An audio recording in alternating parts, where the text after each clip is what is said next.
Chapter 718. Nangong's concealment was naturally done seamlessly, and Watergate's suspicions would not dissipate because of Nangong's perfect concealment. Standing from different perspectives, the problems they think about are naturally different. Naruto and Sasuke, as ninja who obeyed with Leaf Village and ninja who worked for Bloodcloak Pavilion, can cooperate in the face of a common enemy at this moment. However, Nangongja and Watergate are respectively the head of Bloodcloak Pavilion and the fourth Hokage of Woodleaf Village. But since they have reached such a position, whether it is Watergate or Nangongja, they will not shirk the responsibility brought by their identity.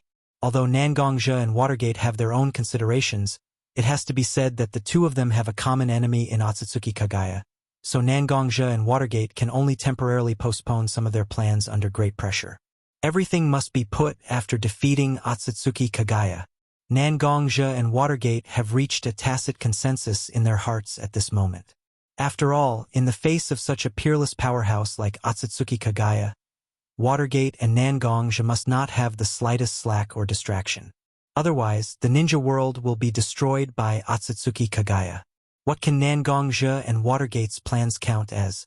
Nangong head, I have also considered what you said. After all, space is really a mysterious and difficult thing to understand. Even if I have studied it for many years, I dare not say that I really know much about space. What I can touch is only a little bit of the real power of space.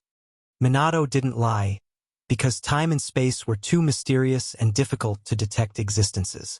We can still touch elements of nature like metal, wood, water, fire, earth, wind, and thunder with our own hands and use our own eyes to perceive them.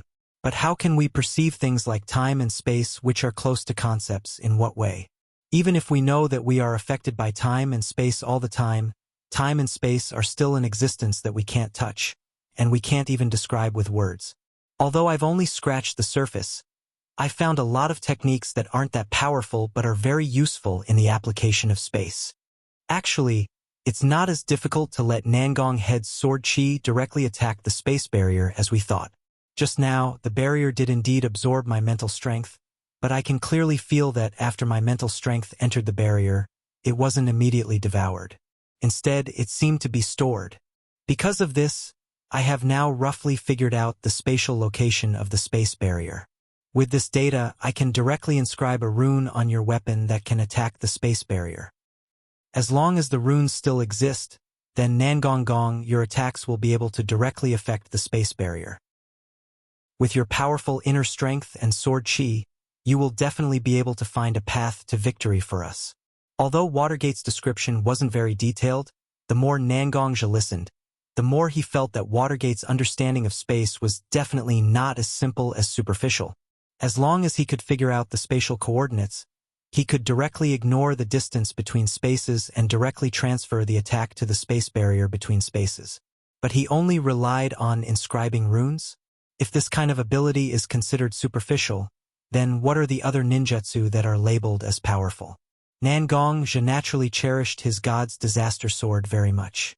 Watergate's so-called inscribing of Nangongja wasn't sure if it would directly damage the sword. Nangongja had always believed that the god's disaster sword had its own sword soul. If he wanted his sword to be truly sharp, the first thing he had to do was to respect his sword, and then respect his own dignity as a swordsman. Therefore, Nangongja directly opened his hand. Sword chi and internal strength continuously condensed in his palm. A small sword about 3 inches long and 2 fingers wide formed by interweaving sword chi and internal strength directly floated in Nangongja's hand. Void sword condensation. This was an ability that Nangongja had never displayed before.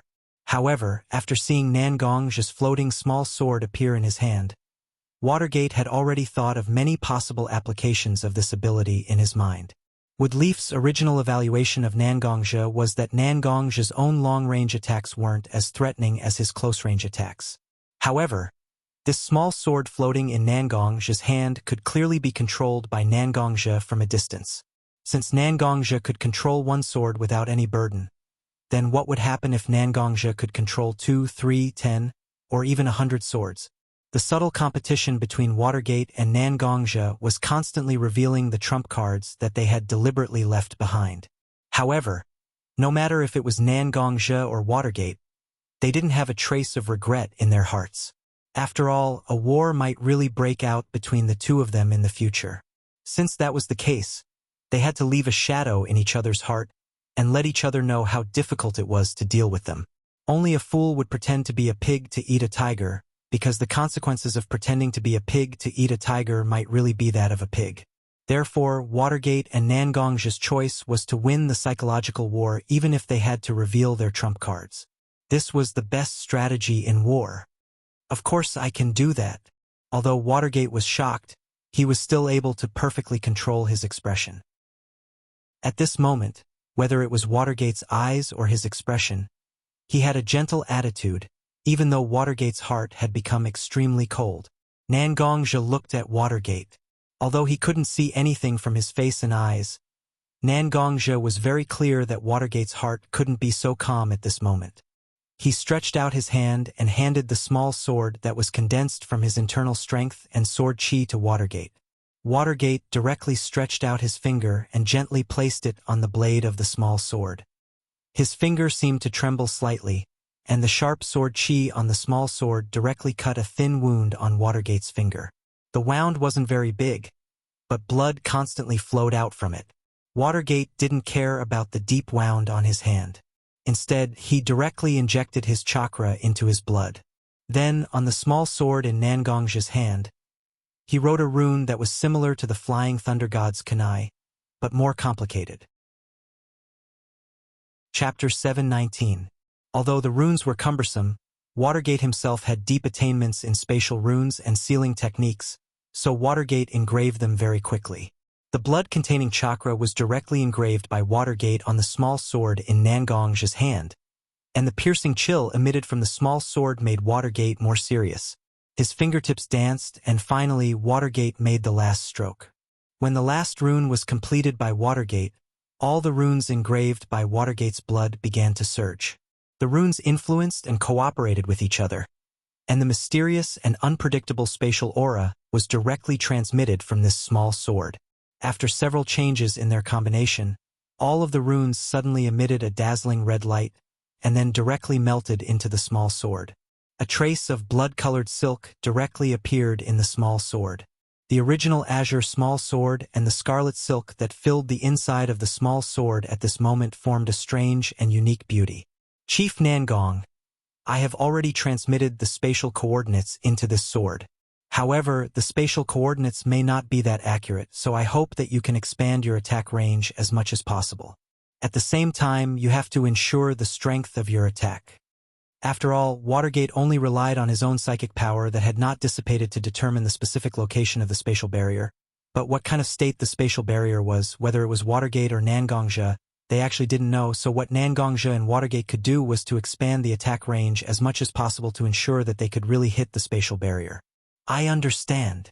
Hearing Watergate's words, Nangongzhi also quickly understood the meaning of Watergate. Although he and Watergate had more or less some disputes, the priority now was to defeat Otsutsuki Kagaya, otherwise everything would be impossible. Nangongzhi slightly lifted the small sword in his hand, and the other hand made a sword finger, and the fingertips were facing the small sword in his hand. A trace of small sword energy directly gushed out from Nangongzhi's fingertips. In order not to destroy the runes engraved by Watergate on the small sword, Nangongzhi did not let the sword energy directly supplement the small sword, but directly let the sword energy surround the small sword. The small sword energy was too thin, so it looked a bit bright white. Just like 100 birds paying homage to a phoenix, the small sword that was condensed from sword chi and inner strength seemed to be filled with a kind of attraction to the small sword chi. The sword chi lingered on the small sword, adding a beautiful bright white ribbon to the small sword. Nangongzhi nodded to Watergate, as if to tell Watergate that he was ready. For Nangongzhi's means, Watergate didn't understand it very well, but the dangerous aura from the small sword and the white ribbon was real. Watergate could clearly feel how dangerous the small sword and the bright white ribbon were. If it really had a strong power as strong as his perception, it was not impossible to drill a hole in the spatial barrier. Go! Nangongzhi gently lifted the small sword in his hand and wrapped his inner strength around the small sword. He pointed his sword forward, and the small sword was propelled forward by his inner strength. Even in the supergravity space, the increased gravity did not affect the flying speed of the small sword at all. The small sword flew faster and faster in the air, and the rune that Watergate carved with his own blood in the small sword seemed to be affected by the speed. The red light became more and more dazzling. When the red light reached its peak, it directly covered the entire small sword. With a flash of light, the small sword completely disappeared from the space. Although he couldn't see where the small sword flew to, Nangongja could still rely on the connection between him and the small sword to sense that the small sword was being guided by the blood mark in his body to a place quickly.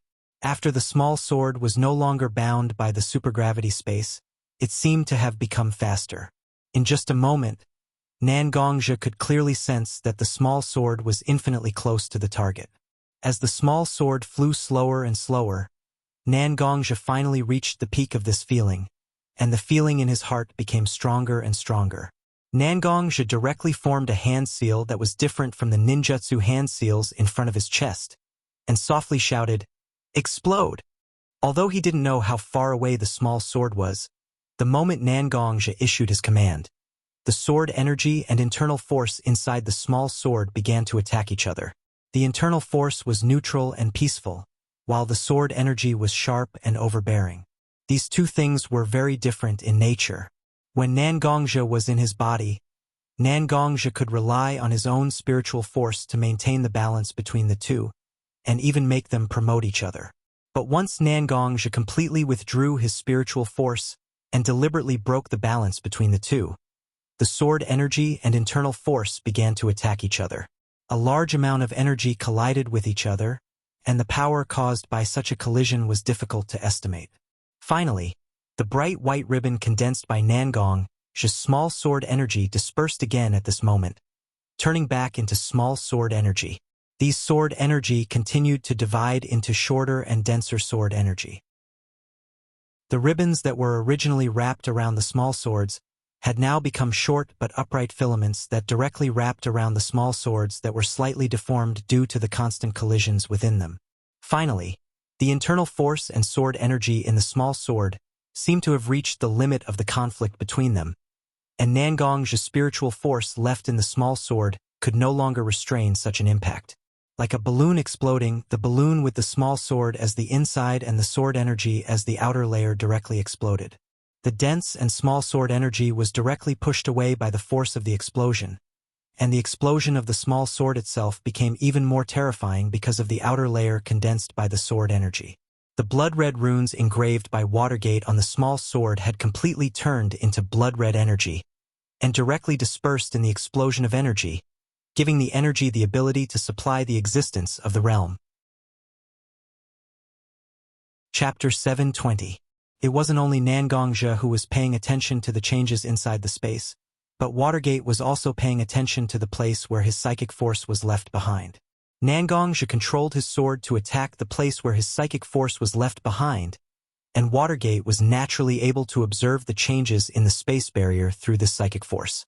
Watergate could clearly feel that the space barrier was getting thinner and thinner, and the powerful impact was constantly weakening the space barrier. Even Watergate's psychic force that was restrained by the space barrier seemed to have some room to move. Now is the time. Just when Nangongja was constantly urging his sword to burst out more power, Watergate suddenly put his hand on Nangongja's shoulder, and a large amount of chakra surged in his body, directly wrapping himself and Nangongja in a chakra barrier. Nangongja and Watergate's figure flashed, and directly appeared in the dark space gap where Nangongja was temporarily sucked into the defense of heaven. A somewhat transparent crimson crystal barrier directly appeared in the sight of Nangongja and Watergate. At this moment, it was obvious that a part of the crimson crystal barrier had very deep cracks, and compared to the other parts of the barrier, it was obvious that a part of the barrier was caved in. Watergate and Nangongja were now in front of this hole. "Is this the space barrier you mentioned, Fourth Hokage?" Nangongja looked at the crimson crystal barrier and asked Watergate, who was standing beside him. Watergate's eyes were also filled with a faint blurriness at this moment. As a ninja proficient in space ninjutsu, the space gap and the space barrier in front of him at this moment were too attractive for Watergate. If he had enough time, he would definitely be able to study a lot of precious knowledge that he had never touched before. But unfortunately, Watergate didn't have enough time. With a little disappointment in his eyes, Watergate said to Nangongzhi, "Yes, this is the space barrier we need to break. When we were in the gravity space before, this space barrier was very intact, so I couldn't directly move the two of us directly into such a space gap. But thanks to your attack, Nangongzhi, a gap appeared in such a space barrier, so I can directly come into this space gap to observe the situation of the space barrier at close range, and then make the corresponding strategy." After getting Watergate's confirmation, Nangongzhi looked at the broken space barrier and said to Watergate, "What do you want me to do now? Attack again to break this space barrier?" Watergate heard Nangongzhi's question, shook his head, and said to Nangongzhi, "Nangongzhi, please don't be impatient. With the strength of you and me, although it is quite difficult to break such a space barrier, it is naturally possible to do it together. But what we are facing now is not a space barrier that is natural. This space barrier is built by our enemy, Kagaya Otsutsuki. Once we really break the space barrier so simply and violently, then Kagaya Otsutsuki is likely to be able to sense what is happening here and make preparations in advance.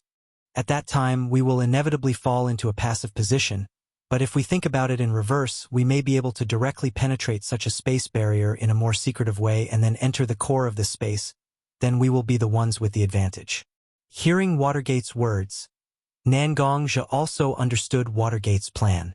After all, Kagaya Otsutsuki is more powerful than the four of them combined. If you want to win against the strong, the most important principles to abide by are to be bold, careful, and hide your true intentions and even your own existence as much as possible under any circumstances. In that case, I have a general idea. Since he agreed with Watergate's plan, Nangongzhi naturally began to think about how to break through such a space barrier. Nangongzhi's eyes swept through some cracks that still have sword chi and internal force raging. Suddenly, his eyes moved, and he said to Watergate, "Through what happened just now, we have been able to find that such a space barrier has a very high resistance to chakra and mental power, but it doesn't have much defensive ability against the sword chi and internal force that I can mobilize. We can directly wrap ourselves in internal force like now, and use the sword chi as a drill to directly attack the weak part of the space barrier. In this way, we have a high possibility of directly penetrating such a space barrier. What Nangongzhi can see, Watergate can naturally see. Therefore, Nangongzhi is very clear in his heart that Watergate wants him to stand up and take on the task of breaking through the space barrier. Breaking through the space barrier will naturally greatly weaken Nangongzhi's internal force and sword chi. This is also Watergate's insurance for himself, an insurance that Nangongzhi can't refuse. This was a blatant conspiracy. We need to break through the space barrier, and the only person who can break through the space barrier is you. After breaking through the space barrier, you will have to consume a lot of energy. Your consumption is a very good thing for me. For the future of the shinobi world and your own ambitions, you have to become a knife in my hand and be my vanguard." Watergate's move can be said to have completely pushed himself to the position of initiative, and in order to not have the slightest chance of being criticized, Nangongzhi directly opened his mouth and directly took on such an action that won't have much benefit and will even bring some harm to himself. Just like what he said before, Nangongzhi had no reason to refuse. After hearing Nangongzhi's words, Watergate looked at Nangongzhi apologetically, and then said to Nangongzhi, "In that case, I'll have to trouble you, Nangongzhi." Nangongzhi took a deep look at Watergate, then directly turned his body and released a large amount of internal force and sword chi. The internal force condensed into a ball that wrapped himself and Watergate in it, and the sword chi directly turned into a huge drill that directly attached to the front of the ball. Chapter 721. Although Watergate did put some effort into this matter, there is no way for him to avoid it. After all, Nangongzhi still has his own responsibilities and obligations behind him, pushing him to fight against a powerful existence like Kagaya. Nangongzhi's body constantly rushed out of his body, and the kenki constantly converged on the tip of the drill that Nangongzhi just created. With the continuous integration of the kenki, the drill also became harder and sharper. Fourth Hokage, get ready, I'm going to go directly. After Nangongja reminded Watergate, he didn't wait for Watergate's response and directly urged the internal energy in his body. The sphere that was formed by internal energy, including Nangongja and Watergate, also began to rush in the direction of the crimson crystal wall under Nangongja's control. Although Nangongja didn't give Watergate enough time to adjust his body after reminding him, but after all, Watergate is also a powerful existence who stands at the peak of the ninja world, and even has one foot in the peak of the ninja world. Such a simple operation like stabilizing his body is completely possible for him. After attaching chakra to the soles of his feet, Watergate adjusted his body a little, and directly stood in the sphere of internal energy like Nangongja. No matter how the sphere accelerated and rotated, Watergate still remained motionless. Soon, Nangongja used his internal energy and Kenki to create a drill directly connected with the crimson crystal wall. Under Nangongja's control, the sharp drill condensed by Kenki directly pierced into Nangongja's largest and deepest crack. After the drill completely penetrated into the crack, the Kenki that originally looked like a drill also began to rotate under Nangongja's control. In the process of rotating, the Kenki began to rush out of the drill shackles and began to cut the crimson crystal wall around it. At first, it was a difficult task for the small Kenki to cooperate with the drill to cut the crystal wall. But soon, Nangongja seemed to have found a way. The angle of the Kenki cutting the crystal wall was no longer straight, but with a slight curve. The crystal wall itself was transparent, but Nangongja seemed to have discovered the texture contained in the transparent crystal wall, and with a very small amount of Kenki, he could directly cut the hard crystal wall. However, this huge crimson crystal wall was located in a space crack after all. In the past, when Nangongja was looking for the Lion Clan's alternate space, he had drifted through a space crack. Even now, Nangongja's heart was filled with lingering fear when he recalled the danger at that time. The current Nangongja was naturally much stronger than before, but in the face of an existence like the realm that was beyond the understanding and touch of ordinary humans, Nangongja's heart was filled with an indescribable awe. Humans were often the most courageous when they were at their most ignorant. This was because ignorance would make people unable to perceive the dangers hidden in the things they faced. Since they couldn't see the dangers, they naturally wouldn't become afraid. But when a person's cognition became richer and richer, and they were able to observe the things they faced from all angles, the irresistible fear or awe would directly devour the courage hidden in their hearts. Nangongja was naturally the same. After so many years of ups and downs in the shinobi world, Nangongja was down and out, Nangongja was glorious, and now, Nangongja was in control of a force that couldn't be ignored in the shinobi world, the Blood Cloak Pavilion, and became an existence that even the 5 great shinobi villages of the shinobi world had to face. At this moment, Nangongja was once again facing the space crack that he once wandered through. The awe in his heart was even more intense. This was also why Nangongja was so careful to control his Kenki and internal force so that he could complete what he needed to do with the least consumption. The space crack wasn't a playground for children. As long as there was a negligence, it was likely to lead to extremely serious consequences. Nangongja and Watergate weren't afraid of death, but their own death would cause chaos to an organization, a force, a country, and even the shinobi world. Such consequences naturally made Watergate and Nangongja have to be very careful and cautious. The crimson crystal wall was penetrated little by little. Finally, with a crisp sound, Nangongja drilled a small gap in the crimson crystal wall. On the opposite side of the gap was a black space crack that was also shrouded in darkness, but Watergate's face showed a little joy. This must be the core of the so-called space-time ninjutsu, Heaven's Defense, that Otsutsuki Kagaya mentioned. Although this space crack is similar to the previous one, it contains a larger space force. As long as the space force is used, it can easily complete the jump between spaces. And here, I can clearly sense the mark of Flying Thunder God that I deliberately left on Naruto and Sasuke. Gently closing his eyes, Watergate directly unfolded his spiritual force and carefully observed the space crack around him. Using his spiritual force to capture a part of the space energy, Watergate's hands began to quickly form hand seals. Usually, when Watergate used the Flying Thunder God jutsu, if it was a short distance, he didn't need to form hand seals at all. If it was some advanced ninjutsu that was extended from the Flying Thunder God jutsu, he would need to form hand seals 2 or 3 times to guide the chakra. But this time, Watergate's hands were constantly forming hand seals. According to Nangong's statistics, Watergate formed at least 20 hand seals in this very short time, and most of them were not conventional hand seals used to perform ninjutsu. Nangongja wasn't a ninja who practiced chakra and performed ninjutsu in the conventional sense. Although Nangongja was very clear about the common sense of ninja, he wasn't a ninja after all, so he didn't have the ability to judge the nature of a ninjutsu from the combination of ninja hand seals and non-conventional hand seals. But the more hand seals, the longer the preparation time, the more powerful a ninjutsu can be. Now that Watergate had prepared a ninjutsu for such a long time, naturally it wouldn't be a bad product. Chapter 722. Reverse Flying Thunder God Jutsu. Finally, after preparing for a long time, Watergate ended his fingers flying up and down, and the name of the ninjutsu that he had been brewing for a long time was also said by Watergate. It's just one more word than the Flying Thunder God Jutsu that Watergate has always used, but the extra word has extraordinary significance. The principle of the Flying Thunder God Jutsu is that the caster directly transfers his body to the location set by himself through the relevant theory of space jump. Later, after a series of improvements, Watergate developed the Flying Thunder God Guide, which is a way to set up a barrier on the Flying Thunder God Kanai, and then wrap the energy in it to transfer it.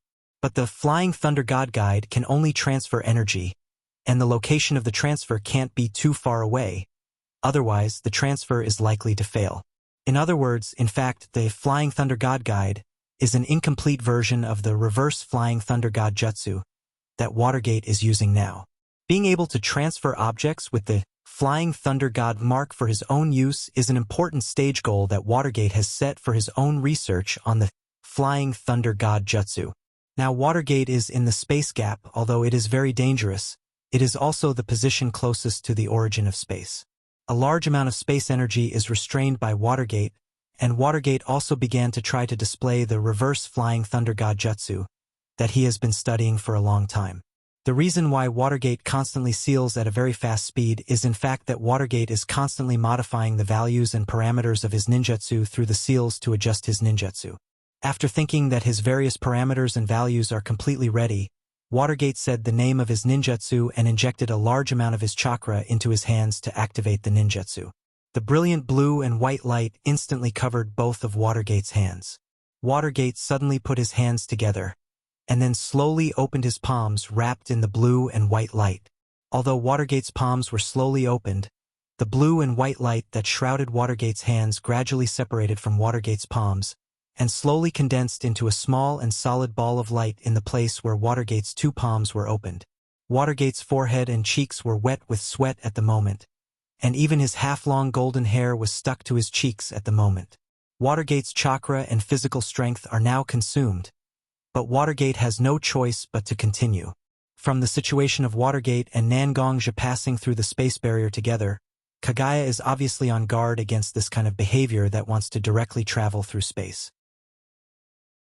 Although he doesn't know how much strength Nangongja spent to pass through the space barrier just now, the fatigue in Nangongja's eyes at the moment has proved that even if Nangongja deliberately reduces his consumption, passing through the space barrier still brings a lot of pressure to Nangongja.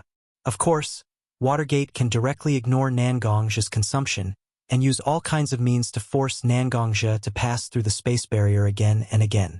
Even if Nangongja has no objection, this will only make Nangongja directly rely on himself, and his purpose of gathering all forces will be directly ruined. Before, Watergate did want to use some means to cause a certain consumption of Nangongja, but if he directly makes Nangongja lose the power to fight, then how can Kagaya deal with him? Moreover, passing through the space barrier again and again, as long as Otsutsuki Kagaya is not a fool, he will definitely notice that something is wrong. In this case, it is even more impossible to make such a stupid move, otherwise it will only drag everyone into a difficult situation. Therefore, Watergate can only give up his original plan, and then he began to use ninjutsu to bring Naruto and Sasuke to his side, so as to ensure that his side strength is relatively intact. The distance between Watergate's palms is getting bigger and bigger, and the bluish-white ball in Watergate's palm is also constantly expanding and began to slowly deform. The bluish-white ball began to extend and transform, and finally, in Watergate's hand, the ball of bluish-white energy directly turned into a kunai similar to the trident flying thunder god. Seeing such a kunai formed in his hand, Watergate's eyes finally showed a trace of relief. After all, as long as such a space kunai can be formed, then his reverse flying thunder god jutsu will be half successful. Watergate held the space kunai condensed with a lot of chakra in his hand, and then directly inserted the space kunai in his hand into the void in front of him. The space kunai was so strangely inserted in the air, as if it was really inserted into something. Watergate opened his palm and placed it on the handle of the space kunai, and a lot of chakra was directly instilled into the space kunai by Watergate. At this moment, Naruto and Sasuke, who were in the ice space and acid space, were suddenly covered by a layer of chakra. The source of this chakra is none other than the flying thunder god imprint that Watergate left on Naruto and Sasuke. Oyaji, Yandame Hokage. Naruto and Sasuke also instantly sensed Watergate's aura from these chakra. Naruto naturally had infinite trust in Watergate, and Sasuke also believed that Watergate, who has always been very wise in such a situation, would never do such a thing. So whether it was Naruto or Sasuke, when their bodies were wrapped by Watergate's chakra, they didn't resist, and directly let Watergate's chakra control their bodies. Naruto, Sasuke. Come back. Watergate whispered softly, and it didn't sound like a voice full of confidence when using ninjutsu. Instead, it sounded like a prayer in his tone. Now Watergate is actually gambling that his first reverse flying thunder god jutsu will succeed, gambling that Naruto and Sasuke can gather by his side, gambling that his dangerous move will make Black Zetsu and Otsutsuki Kagaya have no way to detect his plan, and then give them a chance to defeat Otsutsuki Kagaya. This was a huge gamble, a gamble that the Watergate was quietly implicated in his heart, a gamble that smashed everything on the balance. Chapter 723. The space kunai, which was inserted by Watergate in the void, suddenly burst into a blue-white light. In such a blue-white light, there was also a colorless but seemingly full of the purest space energy. This space energy was naturally the space energy that Watergate forcibly restrained from the space gap of Heaven's defense by relying on his psychic power. This space energy was also an important safeguard for Watergate to be able to perform reverse flying thunder god jutsu. The space energy was divided into two during the movement process. Under the control of Watergate, the two space energy reformed into spherical energy suspended in the air. These two spherical space energy were the space coordinates and insurance measures set by Watergate for Naruto and Sasuke's return. When performing a space jump, especially a reverse space jump, although the human body was only in the space gap for a very short time, every time the space jump was opened and the space jump was released, the human body would be under extreme pressure. Watergate and Nangongja had been in contact with space energy several times, and their chakra and internal force were also very strong, so they could stay in the space gap for a long time like this. However, Sasuke and Naruto were different. Although these two children became very powerful for various reasons, the strength of their abilities did not mean that their vision, insight, and adaptability were equally strong. The reverse flying thunder god jutsu that Watergate was now performing could only be regarded as an unfinished product. In order to ensure the safety of Naruto and Sasuke, Watergate naturally had to allocate more power to protect the safety of Naruto and Watergate. The small sphere formed by space energy began to emit small light spots at this moment and merged into the surrounding dark void. All the energy finally condensed to the highest level at this moment, and the space energy sphere was also completely integrated into the unknown void at this moment. Two lights flashed, and the figures of Naruto and Sasuke appeared directly at the original location of the space energy sphere. The blue-white space kunai that was originally inserted into the void by Watergate also dissipated at this moment. Watergate forcibly suppressed his physical fatigue and raised his head to look at Naruto and Sasuke, who he summoned using the reverse flying thunder god jutsu. Naruto's condition was good. Although there was still a little green corrosive liquid on his body and he looked a little tired, overall, he still maintained his combat power at a considerable level. At this moment, Sasuke closed his eyes tightly, as if he was comprehending something. Although it's not very clear what Sasuke comprehended from such a passive space jump, but according to the heavenly hand power that Sasuke used in the previous battle, and Sasuke's own top-notch talent, Watergate believes that Sasuke's comprehension will definitely bring Sasuke great progress. Oyaji, I'll help you restore chakra.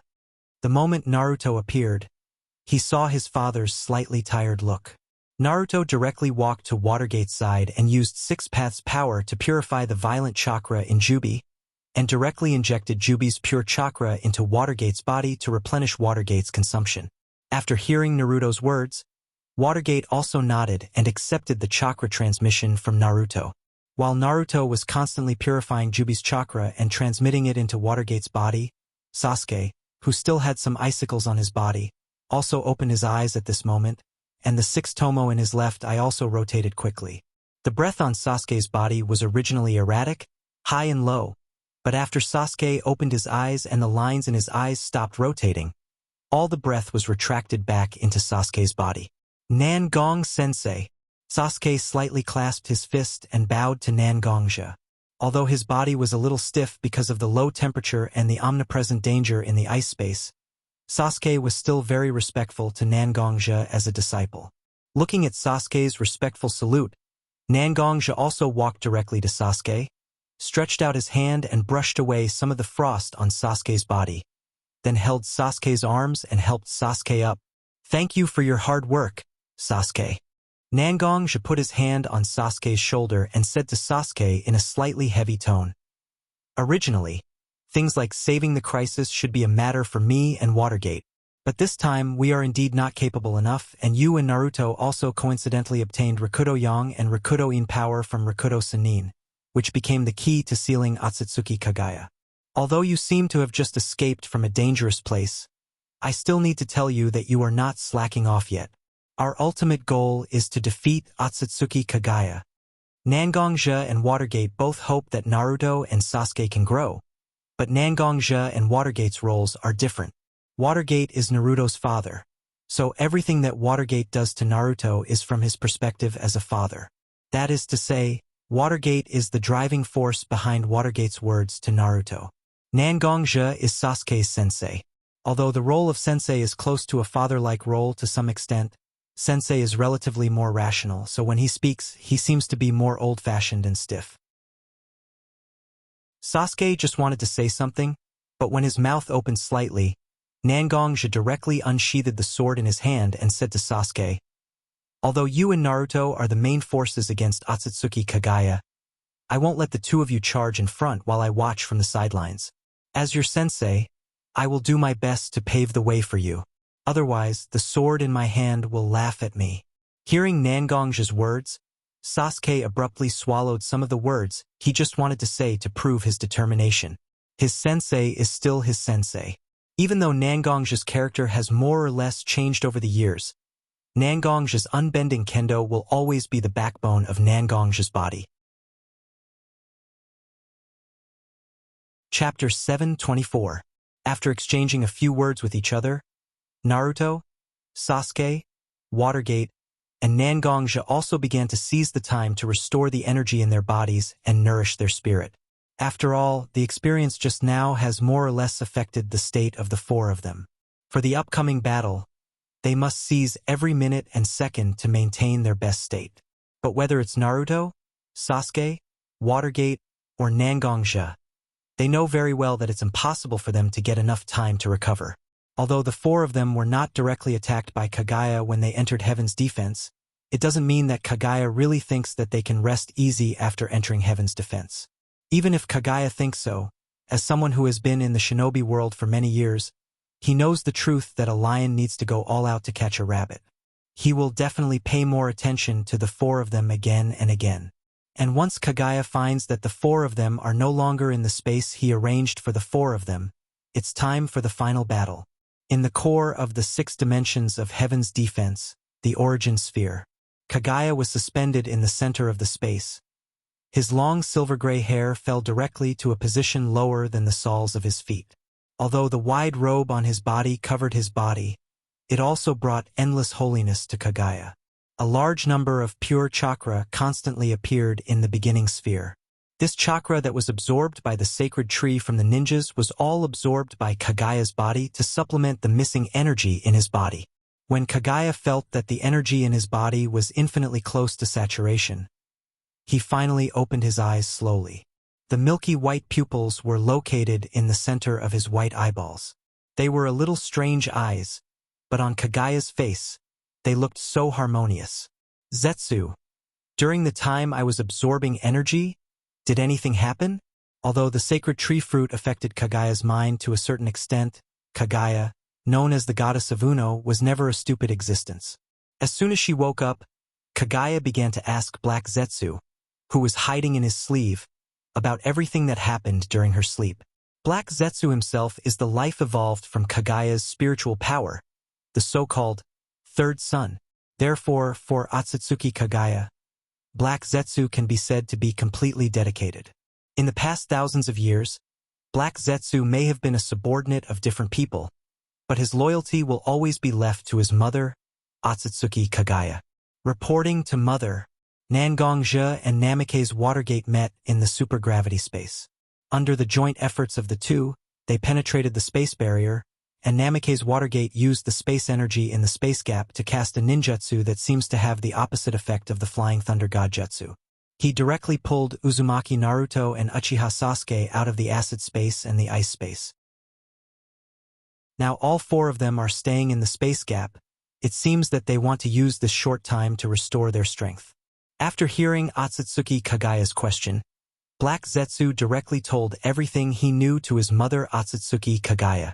If Nangong-zhe or Namikaze Watergate were present, after hearing Black Zetsu's words, they will immediately be stunned, because Black Zetsu's understanding of the situation is too detailed, and it is very likely that even the conversation between them has been heard by Black Zetsu.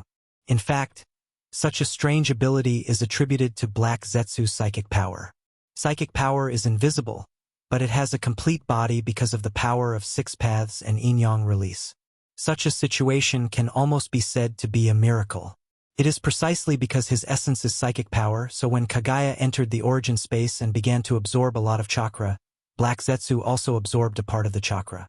However, when absorbing this chakra, Black Zetsu did not directly store this chakra in his body. Instead, he returned this chakra back to the origin space. A large number of chakra, after being processed by Black Zetsu, spread across the 6 major spaces through the connection between the various spaces. In the beginning, the amount of chakra processed by Black Zetsu was still too little, so only a small area could be detected. However, in order to protect the organs in his body, Watergate absorbed a lot of natural energy in the space. This natural energy is naturally mixed with the pure energy that has been processed by Black Zetsu's chakra. This energy is Black Zetsu's eyes and ears.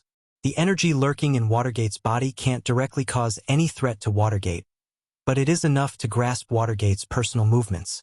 This is the reason why Black Zetsu can get all the information about Nangong-zhe's group so easily. After hearing the information stated by Black Zetsu, Otsutsuki Kagaya didn't have the slightest worry in his eyes. He was still like a god. His eyes were full of indifference. Is that so? It seems that Hagoromo's 2 children are not bad, but it's not enough. Since they are children, they should act like a spoiled child. If they go too far, it's natural for me to teach them what is right and what is wrong. As for that Nangong-zhe and Namikaze Minato, these 2 people are really too noisy. Is it because of these 2 people that my 2 grandsons have such a bad attitude towards me, their grandmother? Naruto and Sasuke themselves are the 2 children of Rikudo Sannin, Otsutsuki Azura and Otsutsuki Indra's chakra reincarnation. For Kagaya, Naruto and Sasuke are his own grandchildren. Seeing his 2 grandchildren actually disobeying him like this, Kagaya's mind couldn't help but think of his 2 children, Hagoromo and Himura, joining hands to deal with him and seal him. His originally calm eyes were full of a violent mood at this moment. Chapter 725. Otsutsuki Kagaya is a mother, and a mother with a twisted and extremely possessive personality. When Otsutsuki Kagaya swallowed the chakra fruit, she didn't know whether it was because of the chakra fruit or because of the sudden surge in her strength. Otsutsuki Kagaya's character was greatly distorted. For such a twisted and possessive mother, The biggest pain in her heart was that her 2 children betrayed her and sealed themselves away. However, Otsutsuki Kagaya didn't have any hatred for her 2 children. On the contrary, Otsutsuki Kagaya's heart was still full of deep love for her 2 children, but this love was very twisted. She wanted to tame her 2 children and even take them as her own. Now her 2 children obviously no longer exist in this world, but the faint breath from Sasuke and Naruto still made Otsutsuki Kagaya involuntarily regard them as her own children. And perhaps it's because Naruto and Sasuke are not Hagoromo and Himura.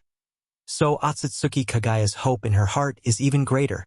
As long as she can get proof from 2 people like Naruto and Sasuke that she is not an unqualified mother, Otsutsuki Kagaya can also untie a knot in her heart. Sasuke, Naruto, Watergate, and Nangongja are all trying their best to restore their energy in the space gap and try to rest their spirits as much as possible. But all of a sudden, all 4 of them open their eyes. The reason why Watergate and Nangongja opened their eyes was that there was a malice that couldn't be ignored at all, which made Nangongja and Watergate shudder. As for Naruto and Sasuke, they also felt a pair of eyes watching them. Although there was a weak malice, most of it was a strong desire that was difficult to suppress, a strong desire to completely occupy something. It's coming. Although the 4 of them felt different gazes, all of them had an instinctive vigilance in their hearts. It was as if they had already sensed in advance that something beyond their control was about to happen, or even was happening right beside them.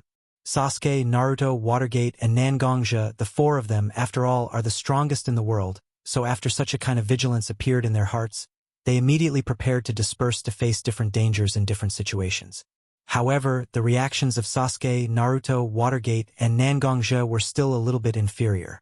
Suddenly, a huge black hole appeared in the void under the 4 people's feet, like a piece of paper being peeled off, and a strong suction force appeared from the hole, which directly pulled all 4 people's jutsu, Naruto's jutsu, shuttling between the 6 worlds. Otsutsuki Kagaya just waved his hand in the beginning space. Naruto's jutsu directly formed 4 space caves under the feet of Nangongja and the other 3 people, and directly absorbed all 4 of them. After passing through the space tunnel formed by Naruto's jutsu, Nangongja and the other 3 were all transmitted to the beginning space, where Otsutsuki Kagaya was. The barrier formed by the internal force and space energy, which were originally used to keep them safe in the space crack, now became the best defensive measure to offset the impact of the 4 people. The 4 figures fell directly from the sky and smashed on the ground, splashing a lot of dust.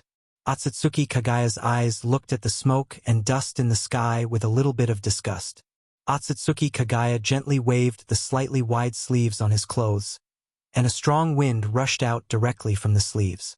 After the strong wind rushed out of the sleeves came into contact with the air, the wind became stronger and stronger, and the dust in the sky was directly wiped clean like graffiti on a blackboard. Without the smoke to block his sight, Otsutsuki Kagaya also saw the 4 huge pits on the ground due to the fall from a high altitude. But at this moment, whether it was Naruto, Sasuke, Watergate, or Nangongja, all 4 figures disappeared. Heh! What's the point of a mere ant playing such a small trick? Otsutsuki Kagaya didn't feel any anger after seeing Nangongja's group disappear. Instead, he seemed to be laughing at Nangongja's behavior of ants jumping up and down in front of him. Otsutsuki Kagaya closed his eyes slightly, and his hands made a cross-shaped seal, and a large amount of chakra gathered.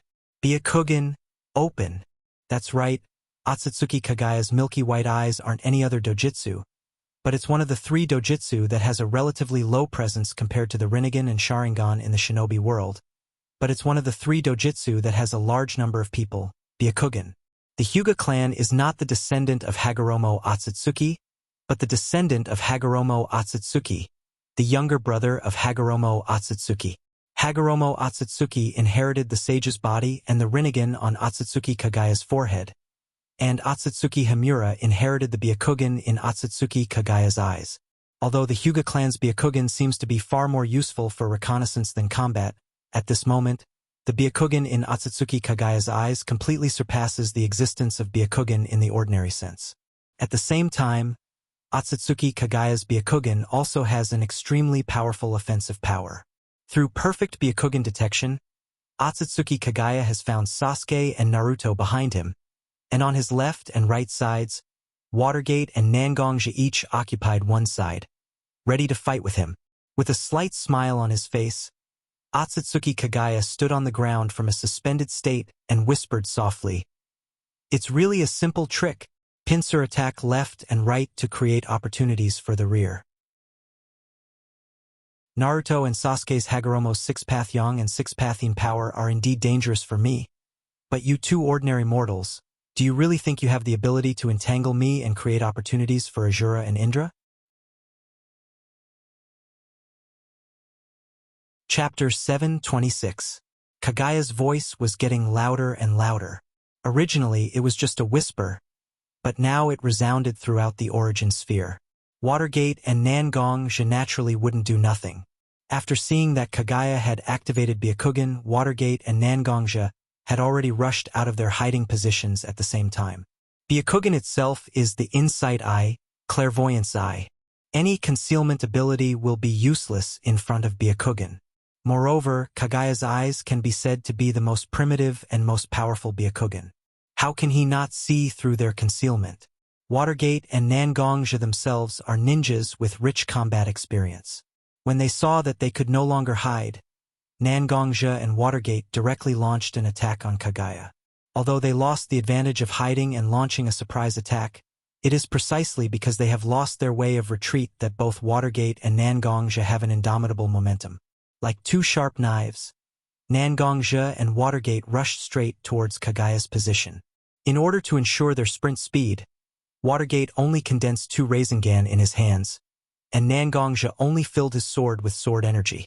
Nangongja and Watergate intend to fight hand-to-hand with Kagaya. It's a hand-to-hand battle where they exchange injuries and even fight to the death. Perhaps the power of ninjutsu is indeed very great, and the effect is also very brilliant, but the real thing that can really entangle the enemy is the close-range taijutsu. Watergate himself is a ninja who is very good at close combat. Even the Rasengan developed by Watergate himself is not a long-range attack. As for Nangongja, as the head of the Blood Garment Pavilion, which was a sect that cultivated internal energy, he was naturally proficient in close combat. His swordsmanship was exquisite and peerless, and he even had a powerful attack like the sword chi to increase his attack power. Looking at Nangongja and Watergate rushing towards him without fear of death, the power in Kagaya's body also surged. He opened his hands, and two gray-brown bone spurs appeared directly in his hands. Kill gray bones. The gray-brown bone spurs appeared directly in Kagaya's palm, but Kagaya didn't directly force these bone spurs out completely, but let these bone spurs still grow in his palm, as if two bone swords emerged from his body. Kagaya didn't pay attention to Nangongja, who was rushing towards him with Heaven's Disaster Sword in his hand. Instead, he directly turned around and rushed directly towards Watergate's position with his unparalleled speed.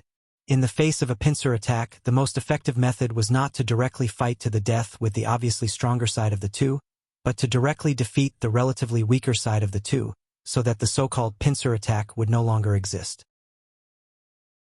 Under Otsutsuki Kagaya's calculation, the gray-brown bone spur directly pierced the two Rasengan in Minato's hand. The Rasengan itself is actually a cluster of chakra that is barely stable. Once the internal balance is destroyed or the outside is hit to a certain extent, the Rasengan will directly explode.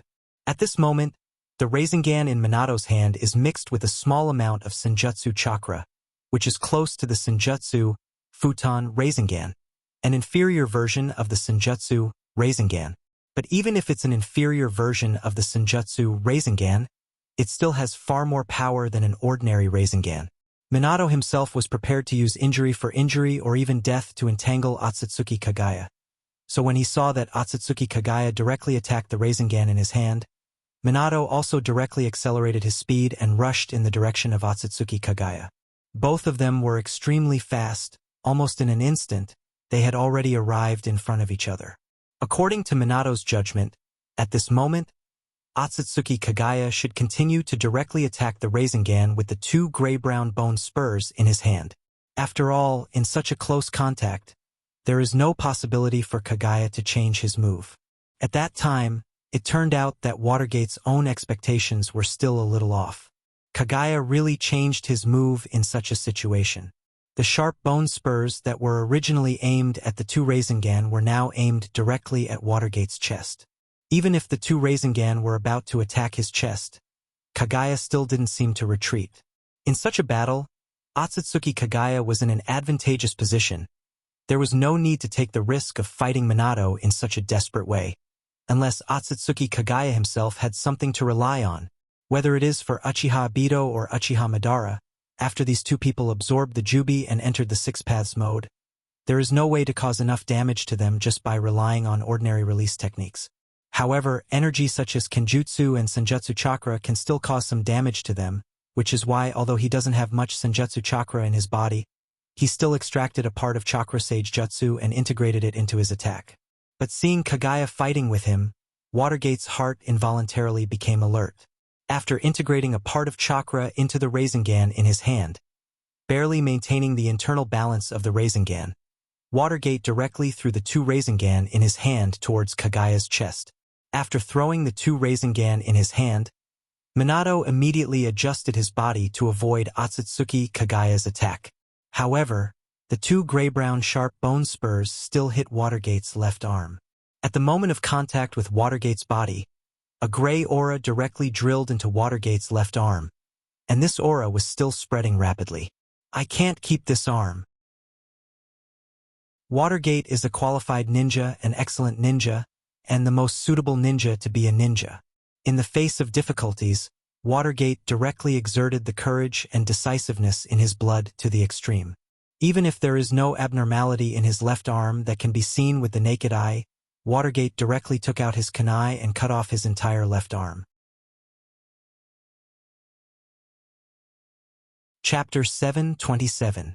After decisively cutting off his left arm, Watergate immediately mobilized the chakra in his body to block all the blood vessels in his wound, so as to prevent his body from bleeding. Seeing Watergate cut off his left arm directly, whether it was Nangongja, who was rushing towards Watergate and Kagaya, hoping to help Watergate, or Naruto and Sasuke, who were hiding in the dark, ready to use the Fuinjutsu on Kagaya and Nangongja. Their eyes were full of shock at this moment. How important are hands for a ninja? Almost the vast majority of ninjutsu require a ninja to use his own hands to make hand seals to guide the chakra to display powerful ninjutsu. Only a few Kekkei Genkai and one-handed ninjutsu can get rid of this shackle. Watergate himself is a ninjutsu-type ninja. Using ninjutsu to coordinate his attack is an effective attack method for Watergate. Holding the trident Flying Thunder God kunai in his left hand and the Rasengan in his right hand, he can attack and defend. This has always been Watergate's usual attack pattern. But now Watergate directly cut off his left arm. Whether it was Naruto, Sasuke, or Nangongja, they were naturally very shocked. And soon the reality made Naruto, Sasuke, and Nangongja see the benefits of Watergate's decisive behavior. The arm that was cut off by Watergate didn't fall to the ground, but it began to gradually collapse, as if it was weathered and then naturally decayed. One of his arms turned into ashes in an instant. Seeing such a situation, Watergate's heart was full of joy. Fortunately, he was able to cut off his left arm in time, regardless of the sacrifice. Otherwise, if the cold and gray aura that he felt was really transmitted to his body, then would his body directly become like his left arm that has now turned into ashes? After a little sigh in his heart, Nangongja and the other three had a clear understanding of the power of Kagaya's killing the gray bone. Kagaya Otsutsuki, the legendary goddess of Uno, ancestor of chakra, when such an existence did not hide his strength at all and vented his strength to his heart's content. How many people could stop him? In the battle and competition between people, although there is a slight gap between the two sides, as long as a person's spirit is strong enough and a person's will is strong enough, then there is still a possibility of defeating the opponent. But the gap between the two is not just a difference of a few centimeters, but a difference of 1,000 miles. Can one really defeat such an enemy just by relying on spirit and will? Of course, although the situation is very critical, whether it's Watergate, Nangongja, or Naruto and Sasuke, who are hiding in the dark and accumulating power to seal Kagaya Otsutsuki, none of them are the kind of people with weak minds. Even if Kagaya Otsutsuki is indeed powerful and invincible, none of the four people has lost the belief of fighting. Moreover, the four of them didn't have the slightest chance. Naruto and Sasuke's bodies also contained Rikudo Senin's 6 paths Yang Force and Rikudo Senin's 6 paths Yang Force and Rikudo Senin's 6 paths Yang Force. Even if the hope is slim, hope is still hope. Kagaya Otsutsuki attacked Watergate. Watergate hit Kagaya Otsutsuki. Didn't avoid Kagaya's attack, Watergate cut off his arm. Although this series of things is a little complicated, in fact, it only took a few breaths. Although Watergate suffered a slight loss, he also blocked Kagaya Otsutsuki's footsteps. At this moment, Nangongja also came to Kagaya Otsutsuki's side with his super speed. Watergate held the trident in his hand, and Nangongja held the sword of catastrophe in his hand. The two people actually launched a siege on Kagaya Otsutsuki. Although it seemed that Otsutsuki Kagaya had a powerful force that could seriously injure or even kill people in an instant, it was a very unwise choice to engage in close combat with him. However, Nangongja and Namikaze Minato still rushed towards Otsutsuki Kagaya with short weapons in their hands. The reason why Watergate and Nangongja did this is actually very simple. Because when Watergate cut off his left arm just now, he cut it off along with his clothes. Otsutsuki Kagaya's mutual killing Grey Bones has an extremely powerful corrosive and offensive power, but it also has a weakness that is not a weakness, that is, the target of the mutual killing Grey Bones is actually only a human body or an object with life aura. Once the target doesn't have any breath of life in the body, the Grey aura and corrosive power contained in the Grey Bone will not have any effect. At this moment, Nangongja and Watergate's Sword of Catastrophe and Flying Thunder God's Trident naturally don't have any breath of life. So this kind of dangerous but very effective attack is the most effective way to fight against Kagaya Otsutsuki's Grey Bone. As long as they are not hit by the Grey Bone spears condensed by the Grey Bone, then they will not be in any life-threatening danger. Watergate constantly used the body flicker technique that doesn't require any hand seals to change his posture, either dodging, blocking, or looking for gaps to attack. Watergate's ability to entangle the enemy to the extreme. Nangongja was holding the Sword of Catastrophe in his hand, constantly condensing his internal energy and sword chi in it.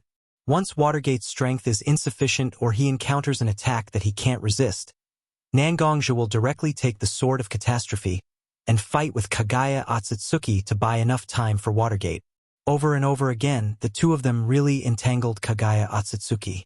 Every time Kagaya Otsutsuki wanted to break through the pincer attack of Watergate and Nangongja, Watergate immediately pushed away and didn't fight with Kagaya Otsutsuki. Instead, he replaced Kagaya with Nangongja, who has been accumulating power for a long time, to fight with Kagaya Otsutsuki. After Kagaya Otsutsuki's offensive posture is offset, Watergate will immediately rush forward like a slippery loach, and there is no way to catch him. Watergate and Nangongja relied on this method to buy time for Naruto and Sasuke to prepare the Rikudo Yin and Yang Power Seal. Chapter 728. Mother, we can't be entangled by them like this. Behind us, Naruto and Sasuke are now emitting a strong aura of 6 paths Yin and Yang. They must have learned from Hagoromo that you can only be sealed and can't be defeated. We must not be entangled by them. Black Zetsu, who was hiding in Otsutsuki Kagaya's sleeve, didn't directly participate in the battle, so he directly saw the situation of the entire battlefield and was anxious. Black Zetsu himself is naturally 100% loyal to Otsutsuki Kagaya, but after all, Black Zetsu is a creature with self-consciousness.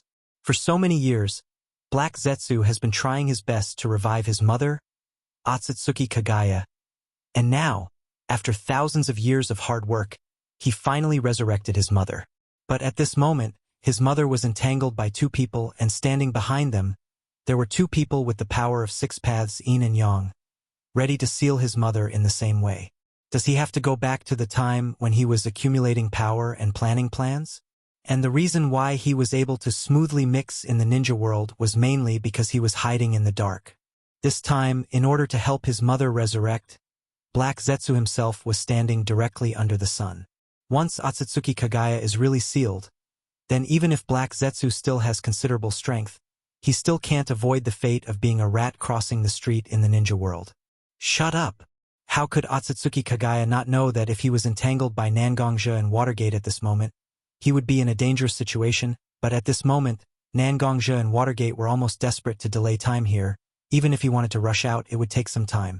Whenever he was ready to use a powerful attack to force the two people back, Nangongja and Watergate would desperately break up his chakra, and then cooperate with each other to fight him again.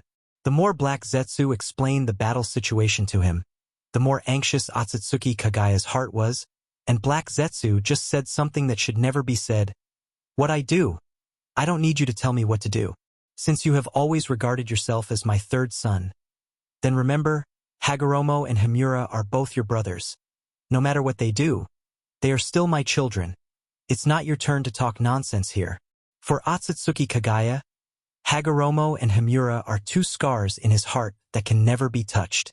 Although Black Zetsu is indeed loyal enough, after all, Black Zetsu is just a strange existence born from the combination of yin-yang release and spiritual force.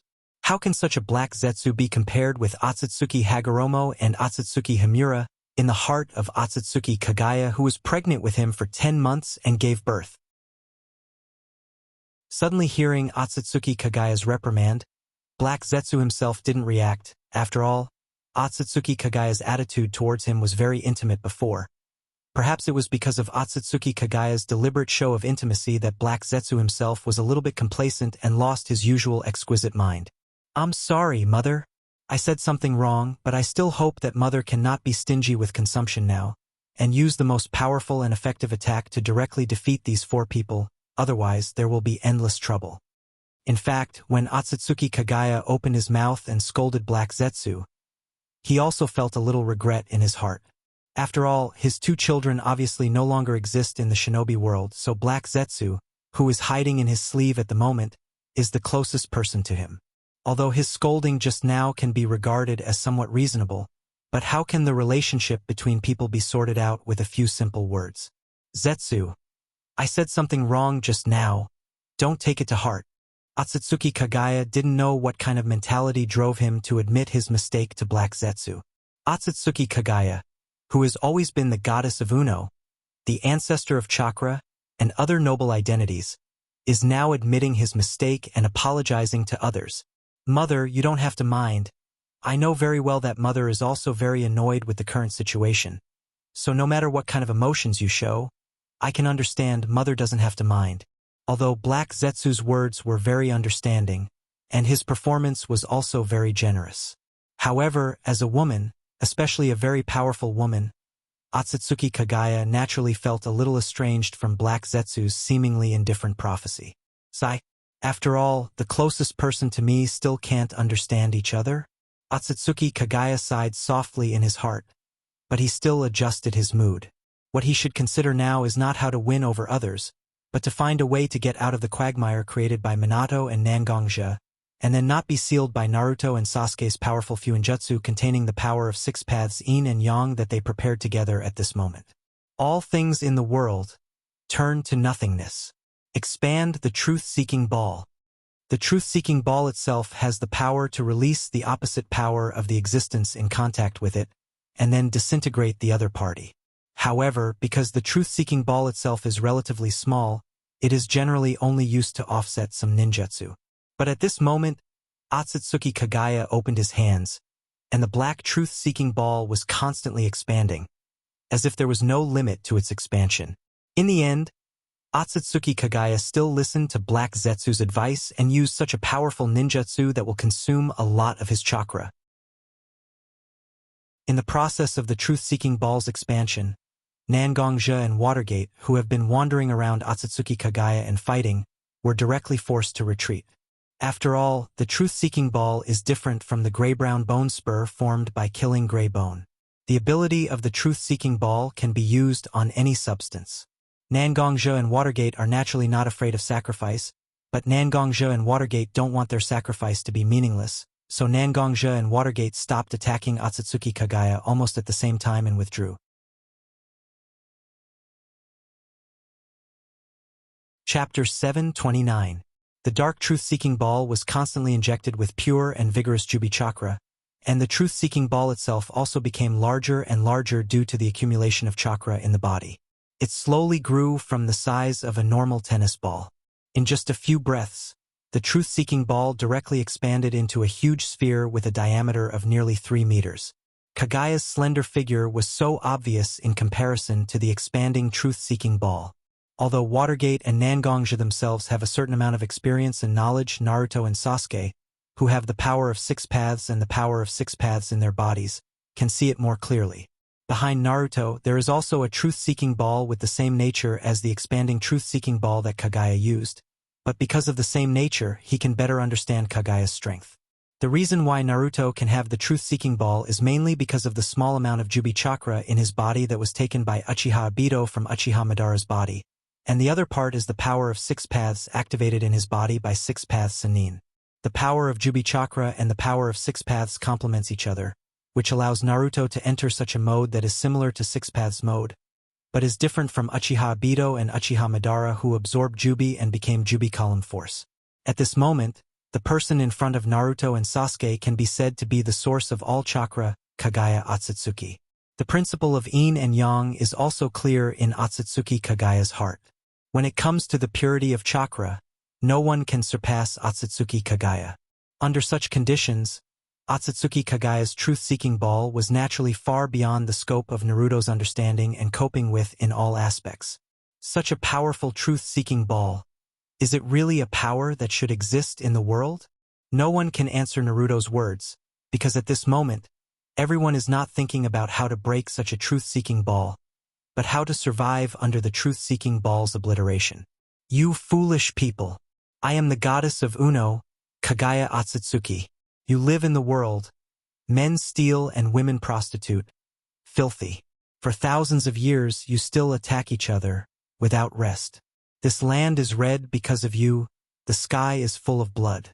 Tears. Millions of years ago, I once gave you all a chance and helped you quell the chaos caused by the war between you all. However, up until now, you still don't know how to cherish it. How stupid are you? Since you are so stupid, I will to chaos to eliminate your sins. Kagaya. In her hand, Kagaya.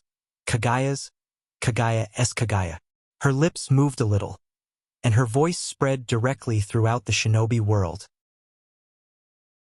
Whether it was the ninjas on the battlefield who were lucky enough not to be illuminated by the blood moon and avoided the attack of the tree, or those who were hiding in their own fortresses and praying that they could successfully pass through this danger, they all heard Otsutsuki Kagaya's voice at this moment. Kagaya is different from Uchiha Madara and Uchiha Obito. Uchiha Madara and Uchiha Obito pursued conquest and control the entire shinobi world in their own hands. Even the so-called Eye of the Moon project, in the end, will keep the lives of others, but they will fall into genjutsu and listen to their orders. But what Kagaya clearly showed at this moment is not the so-called conquest, but complete annihilation. Everything in the shinobi world is regarded as a disdainful garbage, and now Kagaya sees himself as a person who will clean up the shinobi world. As for control, thousands of years ago, Kagaya has already done it, and this kind of control is not attractive to Kagaya at all. Kagaya's purpose is to destroy the world? After hearing Kagaya's declaration, Naruto, Sasuke, Watergate, and Nangongja were naturally the most emotional people on the battlefield. After all the previous actions of Uchiha Madara and Uchiha Obito were just to pull everyone in the shinobi world into genjutsu space, and use genjutsu to bind everyone and bring eternal peace to the shinobi world. Although everyone in the 5 great shinobi villages was full of condemnation for their actions and plans, but in essence their starting point is understandable, but their behavior is indeed a bit extreme. But now, the first sentence of Kagaya's mouth is to directly destroy the world.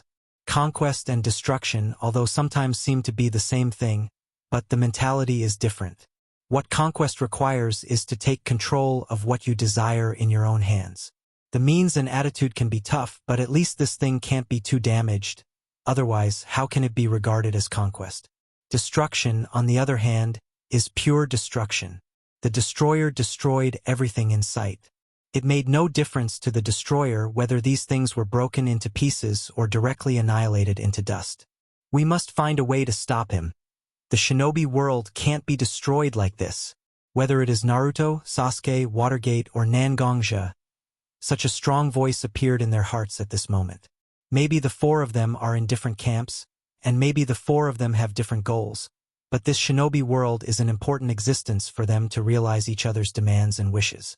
Once the shinobi world no longer exists, then how can their personal demands and wishes be realized? At the same time, Sasuke, Watergate, and Nangongja all gathered around Naruto at this moment. At this moment, the expanding truth-seeking ball used by Kagaya is essentially the same as the truth-seeking ball that appeared behind Naruto. As long as they can get a certain degree of understanding from Naruto, maybe everyone can really solve the crisis at this moment. Naruto can naturally also perceive the trend and purpose of the other three people approaching him, but the more people look forward to it, the more the sadness in Naruto's heart became stronger. Doesn't Naruto want to find a way to solve the crisis as soon as possible? Naruto, who has the truth-seeking ball, thinks more than anyone else, and sees the reality more clearly than anyone else. The power he uses is far less than the truth-seeking ball controlled by Kagaya. As long as chakra exists, it will not be destroyed at all. And Kagaya is obviously inextricably linked to the Jubi, and has almost endless chakra. How can such an enemy be defeated? Naruto really can't think of the slightest way. Chapter 730. Naruto. Everyone gathered around Naruto, and after all, Sasuke, who was about the same age as Naruto and had a deep bond with Naruto, was the first to speak to Naruto. But just as Sasuke called out Naruto's name, Naruto shook his head and stopped Sasuke from continuing. There is no way to solve it at all. Naruto opened his eyes, and there was a strong sense of despair in them. For a long time, Naruto has been an extremely optimistic and cheerful person, and he usually encourages everyone. But now, even Naruto, who has a happy personality, has a bit of sadness and despair in his eyes, which is enough to prove how serious the situation has become. Truth-seeking ball is different from some other ninjutsu. Naruto stood in place, glanced at Otsutsuki Kagaya, who was floating in the sky and completely ignored Naruto's group of four, then looked at the truth-seeking ball floating behind him, and said to Sasuke, Watergate, and Nangongja, the truth-seeking jade itself isn't a real substance. It's a substance that exists between illusion and reality. Although in our eyes, truth-seeking ball is a black sphere, in fact, this is not the appearance of the real truth-seeking ball. The black observed in our eyes is actually the truth-seeking ball's state after it neutralizes and swallows the light around it. With that said, Naruto opened his hand, and one of the several truth-seeking balls floating behind Naruto was controlled by Naruto and came to Naruto's hand. At this moment, the black sphere in Naruto's hand was constantly changing, like a trickle flowing on Naruto's fingertips and palms. The nature of truth-seeking ball itself is not constant. In the hands of the controller, truth-seeking ball can be solid, liquid, or even gas. For the caster, truth-seeking ball is a part of their body and will not cause any harm to themselves. But for other existences, truth-seeking ball is a fatal existence that can directly erase their existence. What Naruto said, in fact, Watergate and the others have already grasped the meaning of truth-seeking ball through the previous battle with Uchiha Madara and Uchiha Obito, but they were not as specific as what Naruto said. So they still listened patiently, hoping to find a way to fight against Kagaya's truth-seeking ball from Naruto's narration. Although truth-seeking ball itself has extremely strong destructive and defensive power, it also has its own weakness, which is the energy supply. Truth-seeking balls, if it wants ball's energy, it will have to release energy. That's as energy will have to be released. The more powerful the neutralization, the more consumes Chaz. But how could such a weakness be considered a weakness for Otsutsuki Kagaya? As long as the supply of Chaz exists, truth-seeking ball will always exist, and we can't do anything about it. When the truth-seeking ball uses its special ability, there is a limit to the amount of energy it can supply. Once the amount of chakra is insufficient, the truth-seeking ball will naturally break through his defense and directly attack his body. In the previous battle with Uchiha Madara and Uchiha Obito, the reason why Senjutsu Chaz and Sword Chi, which are more condensed than ordinary energy, can break through the defense was because the Uchiha Madara and Uchiha Obito's truth-seeking ball's ability to neutralize objects wasn't pushed to the extreme. The truth-seeking ball only consumed a part of its energy, and it directly broke through the defense and attacked Uchiha Madara and Uchiha Obito. But such a weakness is not a weakness at all for Kagaya, who is almost as powerful as the Jubi. Using the truth-seeking ball to offset the entire shinobi world is something that Kagaya can do. It's just to wear down a few attacks and wear down a few ninjas who are far inferior to him. For Kagaya, there is no pressure at all. The only weakness that can be targeted is directly made up for by Kagaya's own strength at this moment. What method should the four of them use to defeat Kagaya? Everyone's eyebrows were locked. In such a predicament, there was no effective solution for them, so they could only frown here, but they couldn't find a way to deal with Otsutsuki Kagaya.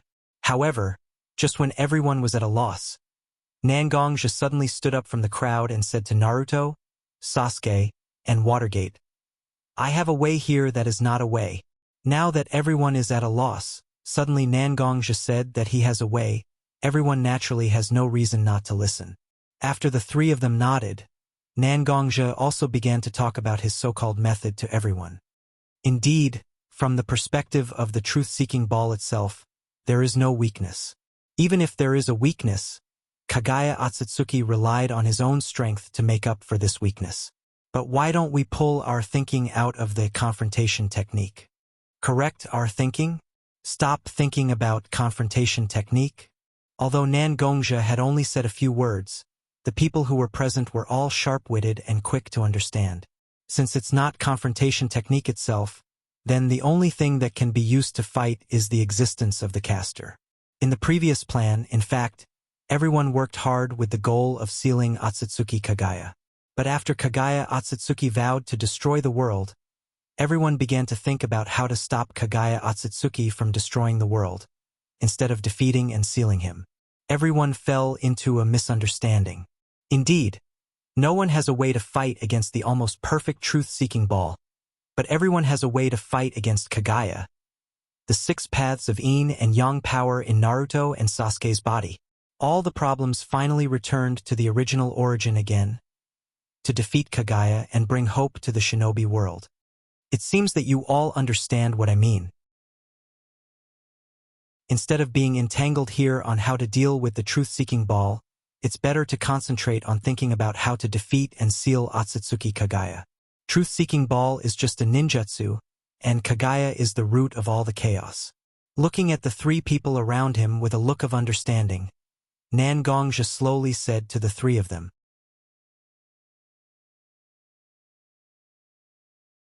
Chapter 731. The huge chakra in Kagaya's body continued to gather in the huge truth-seeking ball in her hand. Looking at the truth-seeking ball in her hand getting bigger and bigger, Kagaya's heart wasn't as calm and indifferent as when she made the declaration of the destruction of the world. In the final analysis, although Otsutsuki Kagaya's character is very extreme, and sometimes his behavior is very incomprehensible, but Otsutsuki Kagaya himself can also be regarded as a kind person. She loved her children dearly. She loved the world dearly. It is precisely because her love is too deep, so deep that it is difficult to extricate herself, that Kagaya's twisted personality made her do so many seemingly cruel things. But every time she makes a difficult decision, every time she makes a cruel choice, Kagaya's heart is filled with endless sorrow, suffering for her own actions. But even if her heart is very painful and tormented, Kagaya's heart always believes that everything she does is for the sake of this world. May you rest in peace. Kagaya's eyes gently swept across the ground under her feet. After a slight sinking of her heart, she closed her eyes and whispered softly as if praying for the beings that are about to be destroyed by her. As soon as Otsutsuki Kagaya's voice fell, suddenly the sharp sound of the air being torn apart appeared in his ears. His brows furrowed slightly, and his originally pure and holy face was now slightly distorted. Kagaya's personality is very twisted, and the thing that Kagaya can't tolerate the most is that someone dares to disobey her will and do things beyond her plan. In other words, I, the goddess of Uno, Kagaya Otsutsuki, didn't want this world to be ruined by you, so I forced myself to endure the sadness of destroying so many lives and granted you death. Why don't you accept my final mercy? Why do you have to come out and resist? What's there to resist with your current appearance? Just die properly. Kagaya gently pushed her hands, and as if the expanding truth-seeking ball was stuck in the sky, she directly shattered the small sword formed by the chakra that was shot towards her. Nangongja? In the ninja world, there is no one else who can use chakra and pose a threat to her except for Nangongja. Such a so-called internal force practitioner that Otsutsuki Kagaya had never heard of, relied on his own strength to make the ancestor of chakra Kagaya remember his name. Black Zetsu was hidden in Kagaya's sleeve. He had been telling all kinds of information to Kagaya, but he didn't know when he started to become silent. Black Zetsu has absolute loyalty to Kagaya from the depths of his soul, but loyalty doesn't mean that Black Zetsu can ignore his ego and be loyal to Kagaya. So Black Zetsu chose to be silent at this moment. Why did Hagoromo and Himura attack Kagaya, who was his mother, and seal her away for such a long time? Kagaya's mother, Kagaya's mother, Kagaya's mother's is. Himura and Hagoromo didn't know how many times they used various means to persuade their mother not to regard all the lives in this world as strategic resources for the future war. But time and time again, in exchange for their mother's anger, Kagaya still directly absorbed many people into the chakra tree, turning them into her own energy source, and using them as a blueprint, she transformed a large number of war weapons White Zetsu. No words can describe the disappointment and anger of Himura and Hagoromo towards their mother. Himura and Hagoromo looked at their mother who was infinitely loving to them. But at this moment, she was so cold-blooded and ruthless to all living beings, and their hearts were filled with fear and anger towards Kagaya. For the two brothers, Kagaya Otsutsuki was no longer just their mother. Before their mother, Kagaya Otsutsuki was a terrible demon who would sacrifice the whole world for her own selfishness at any time and place. Kagaya's cold-bloodedness and ruthlessness not only forced her two children to oppose her, but also pushed Black Zetsu further and further away from her. Black Zetsu's silence didn't stop Nangongja's group of 4 from attacking. Immediately after the sword chi, 9 huge Rasengan containing the tailed beast chakra appeared. Naruto decomposed the turbid Jubi chakra in his body, and directly pushed the Jubi chakra into the respective chakra of the 9-tailed beasts and the power of Geto as a binder. In the 6 paths mode, Naruto directly condensed the golden chakra on his body into a giant golden hand, and condensed the power of Geto 6 paths, and the respective chakra of the 9-tailed beasts into the Otama Rasengan with the tailed beasts' respective chakra attributes. Uncle Nangong, help me restrict the actions of Kagaya Otsutsuki. Feeling that his 9-tailed beast Otama Rasengan containing great power were close to Kagaya Otsutsuki, Naruto suddenly shouted at Nangongja. After hearing Naruto's words, Nangongja, who was constantly accumulating sword chi in his body, burst out. Wisps of sword chi directly emerged from Nangongja's body, and these sword chi quickly condensed into the shape of the sword chi that was condensed before to break through the space barrier. 10,000 swords. Nangongja has never liked to name his moves, and almost all of them are named according to the characteristics of his moves. The simple 10,000 swords made everyone's heart full of shock, because at this moment, there were really countless sword chi swords condensing around Nangongja's body.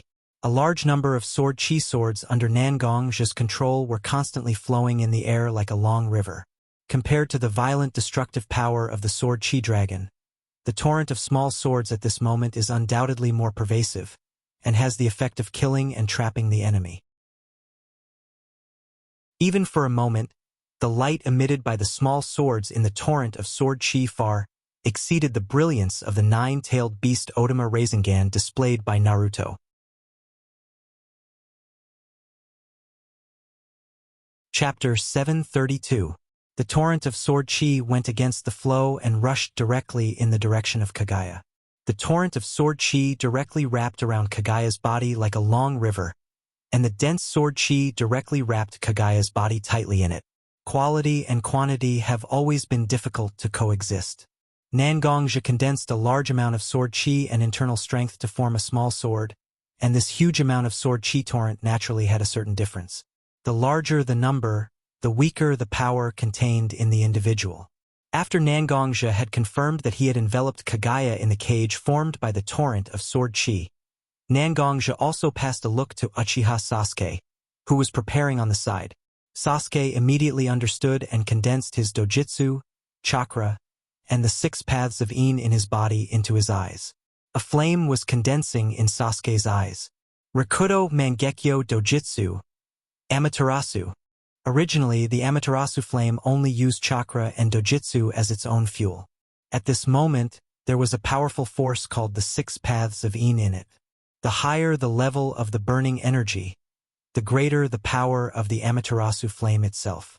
At this moment, the Amaterasu flame burned with eternal Mangekyo Dojutsu, 6 Tomo Rinnegan Dojutsu, chakra, and the 6 paths of In as fuel. At this moment, it also had a powerful force enough to hurt Kagaya. The torrent of sword chi displayed by Nangongja formed a cage that wrapped Kagaya in it, and the Rakudo Mangekyo Dojutsu, Amaterasu launched by Uchiha Sasuke made up for the possible loopholes in the torrent of sword chi, tightly imprisoning Kagaya in it. The real killing move was the tailed beast Otama Rasengan created by Naruto using the 9-tailed beast's chakra, senjutsu, and the 6 paths of Yang's power. The 9-tailed beast Otama Rasengan containing the chakra nature of the 9-tailed beasts were directly suspended in the air under Naruto's control. They were directly connected like planets around the cage formed by the torrent of sword chi and the Amaterasu flame. The 9-tailed beast Otama Rasengan didn't directly attack Kagaya, who was imprisoned by the torrent of sword chi and the Amaterasu flame. Instead, they floated in the air, constantly revolving around Kagaya, releasing their aura wantonly.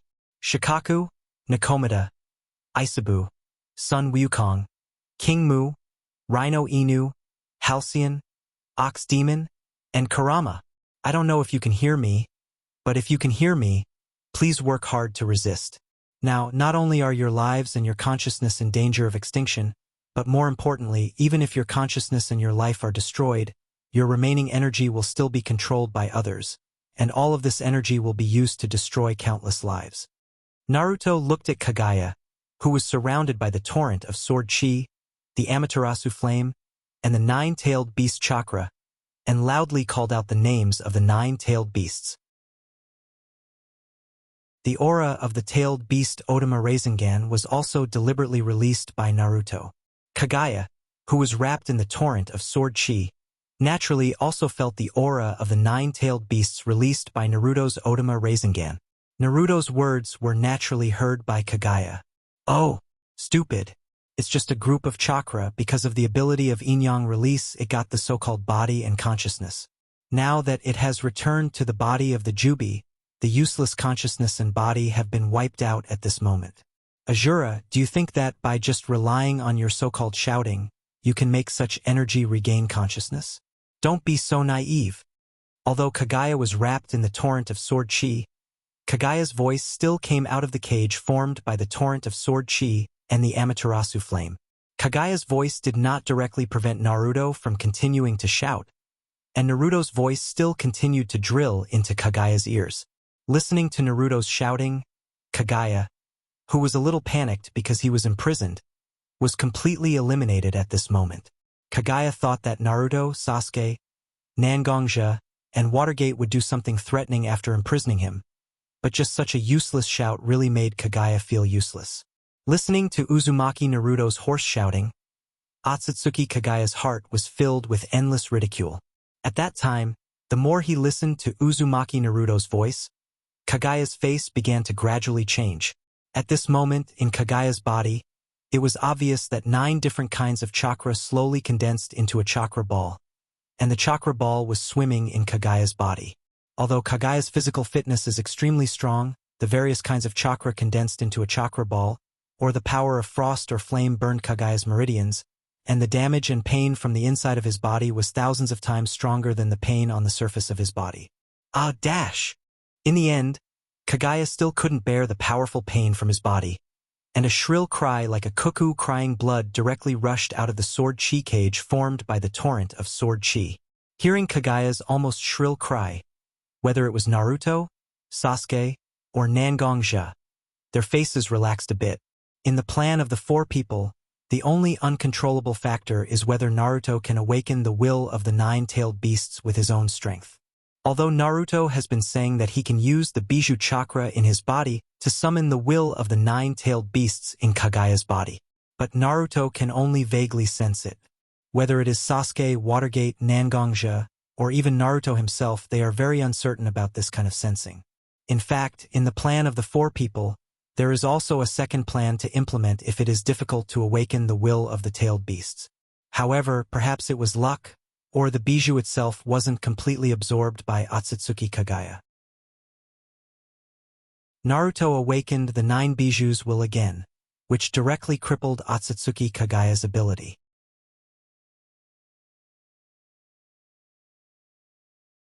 Chapter 733. Otsutsuki Kagaya's chakra riot, which was beyond his expectation, directly appeared in his body. Otsutsuki Kagaya's own powerful strength itself comes from the almost endless chakra in his body and his physique far beyond that of ordinary people. Now the chakra in his body that belonged to the 9-tailed beasts suddenly rioted, almost simultaneously affecting Kagaya's own 2 major advantages and suppressing Kagaya's own strength, reducing the strength gap between Kagaya and Naruto, Sasuke, Watergate, and Nangongja, giving the 4 people a greater possibility of winning. After Nangongja and Sasuke looked at each other, the 2 directly removed their control of the sword chi cage and the Amaterasu flame. The sword chi cage and the Amaterasu flame lost their energy supply and gradually disappeared in the air. Kagaya, who was originally in the cage built by the sword chi cage and the Amaterasu flame, lost his shackles at this moment. Not only did he not directly jump out like a trapped dragon, but he directly fell from the sky as if he had lost his support.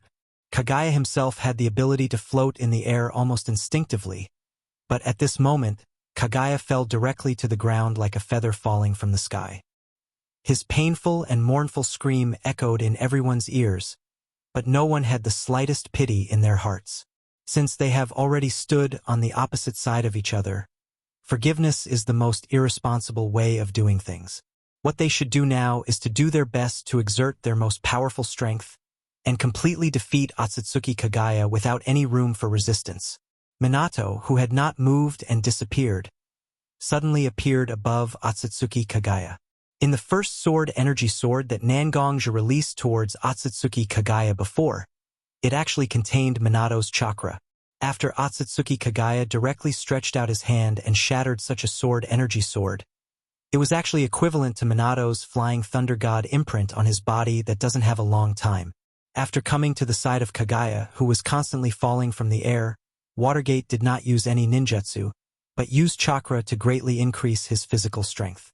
One of his hands turned into a hand blade, and a huge force was contained in it. Watergate directly chopped his own hand blade towards Kagaya's neck. Whether it's an ordinary ninja or Otsutsuki Kagaya, the ancestor of chakra, although their destructive power, resistance to ninjutsu, and other aspects are different, but ninjas are at a relative disadvantage when it comes to tempering their body because of their excessive pursuit of attack power. At this moment, because of the chakra in his body, Kagaya's control of his body has naturally been reduced to an extremely weak level. Now Kagaya watched Watergate attack him like this. Even if Kagaya has tried his best to adjust his body so that he can avoid Watergate's attack, but after all, he is not as flexible as Watergate. The hand blade containing a huge force directly chopped on Kagaya's neck. "You bastard! How dare you attack my mother?" Although Black Zetsu complained about Kagaya's previous reprimand, the trivial complaint can't offset Black Zetsu's almost instinctive loyalty to Kagaya. Seeing his mother being directly attacked by Watergate, Black Zetsu's consciousness seems to have fallen into a coma. This situation naturally made Black Zetsu unable to continue to sit down, and directly rushed out of Kagaya's sleeve. His black body has been completely distorted at this moment, like a black tentacle rushing directly towards Watergate's body. Since Nangongja and the others can cooperate so closely, they can directly stun Kagaya.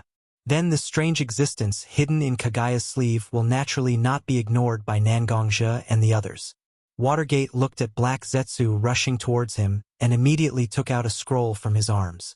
When discussing the content of the battle just now, everyone was quite helpless when mentioning Black Zetsu, but they can't directly destroy Black Zetsu, but they can also directly use a seal to seal Black Zetsu. Watergate extracted a part of Naruto's chakra with the characteristics of the Uzumaki clan and injected it into a scroll he carried with him. With his own will as the brush and Naruto's chakra as the ink, Watergate directly drew a temporary seal with the characteristics of the 4-symbol seal and the 8-trigram seal on the scroll. Watergate saw the trajectory of Black Zetsu's attack and directly pulled the scroll in his hand. The open scroll in Watergate's hand was constantly dancing like a ribbon. The scroll was constantly dancing. Watergate also hoped to touch a part of Black Zetsu's body with the movement of the scroll. As long as he can touch Black Zetsu's body, the seal engraved in the scroll by Watergate will directly exert its power and seal Black Zetsu in it. Although Black Zetsu knows that Watergate wants to use the scroll in his hand to deal with him, but at this moment, in order to protect his mother, he can't retreat at all. Therefore, Black Zetsu can only directly attack Watergate despite knowing that there is danger in front of him. Most of Black Zetsu's efforts have been spent on planning various plans over the years, and naturally, he has less time to hone his strength. Moreover, Black Zetsu himself is different from ordinary humans. The chakra in his body and his physical strength are weaker than ordinary people, so compared to Watergate, Black Zetsu's strength is still much weaker. After several deliberate moves by Watergate, Black Zetsu's body was directly touched by the scroll in Watergate's hand. At the moment when the scroll touched Black Zetsu's body, the text in the scroll in Watergate's hand was constantly surging as if it was alive. The chakra that Naruto poured into the scroll was directly stimulated, and the chakra with the characteristics of Uzumaki directly condensed into a thick chakra chain under the stimulation of the sealing technique. This is the sealing technique that only Uzumaki clansmen can use, King Kong seal. Watergate is the husband of Uzumaki Shina Kushina. Although he himself doesn't have the special chakra of Uzumaki clan, he has also learned how to use the King Kong seal. At this moment, with the help of Naruto's chakra and sealing technique, he can display such a powerful ninjutsu that is close to Kekkei Genkai.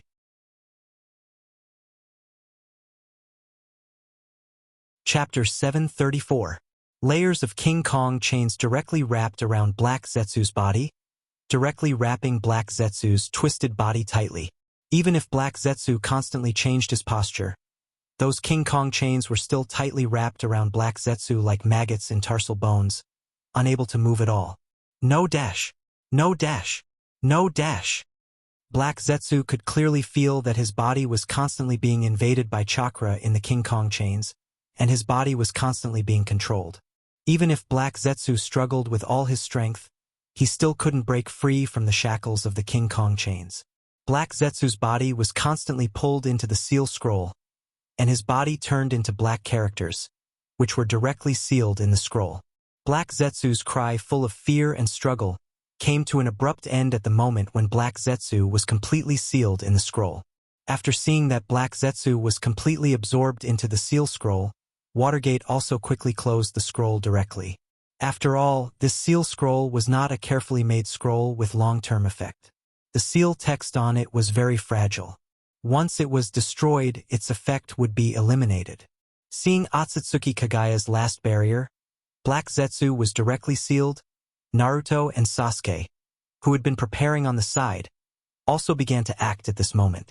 Mobilizing the 6 paths of yin and yang power in their bodies to the extreme, Naruto and Sasuke represented the 2 extremes of yin and yang power in the world at this moment.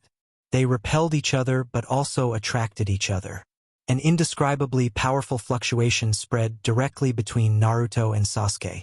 At this moment, Naruto and Sasuke directly rose from the ground as if they had escaped from gravity.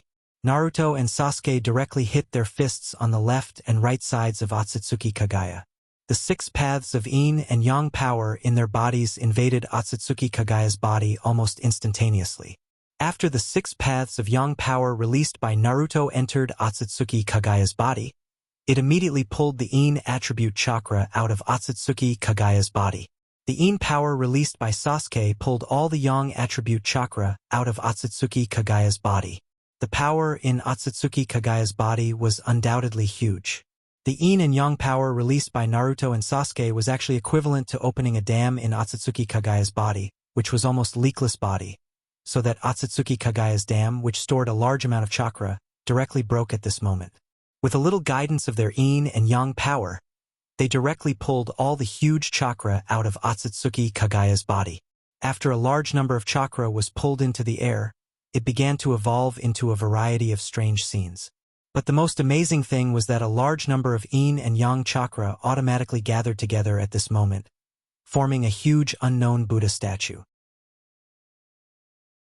Red gold and blue purple formed such a huge Buddha statue.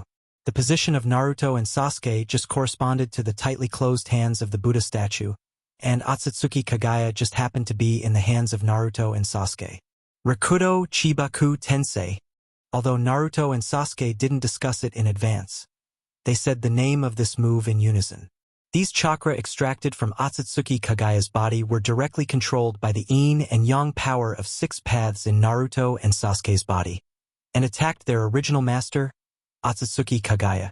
The powerful squeezing force directly acted on Otsutsuki Kagaya's body, and a black sphere appeared uncontrollably inside Otsutsuki Kagaya's body at this moment. Unlike the black of truth-seeking ball that swallowed light, the black sphere that appeared in Otsutsuki Kagaya's body at this moment was closer to a pure black. The yin and yang power of 6 paths in Naruto and Sasuke's body turned into a thin film on this black sphere, so that this black sphere would not be swallowed by Otsutsuki Kagaya, and it could continue to play its role. The black sphere was naturally the core of Chibaku Tensei's gravity. Because of the yin and yang power of 6 paths, the gravity undoubtedly became stronger, and all the gravity was emitted from Otsutsuki Kagaya's body, so naturally Otsutsuki Kagaya had no room to escape. Perceiving that the black sphere had already played its power, Naruto and Sasuke also quickly took Nangongja and Watergate out of the attack range of Rakudo Tensei to prevent themselves from being affected. Huge pieces of stone, soil, trees, and many other debris that were absorbed by Nangongja's group were attracted by the powerful gravity of Otsutsuki Kagaya's body, and constantly gathered on Otsutsuki Kagaya's body. These stones, soil, trees, and debris themselves were very ordinary substances, but at this moment, the huge Buddha statue in the air was constantly extracting its own power and injecting it into these existences, increasing their strength and making them difficult to destroy. Stones, soil, trees, and debris wrapped Otsutsuki Kagaya layer by layer. Although the number of layers of wrapping increased, the huge Buddha statue in the air also became fainter and fainter. When the Buddha statue's shadow had faded to a certain extent, the attraction of Rakudo Tensei to other existences seemed to be deliberately suppressed and became extremely weak. At this moment, the huge dual-colored Buddha statue seemed to have its own consciousness. It took a deep look at the huge sphere in front of it with pity and many indescribable emotions in its eyes. It opened its palms and held it under the sphere formed by the 6 paths, Chibaku Tensei. With just a gentle push, the sphere flew directly into the air, passing through the space barrier of the origin sphere. The huge sphere came to the real world, and on the way it seemed to be constantly absorbing all kinds of substances, and its body size became bigger and bigger.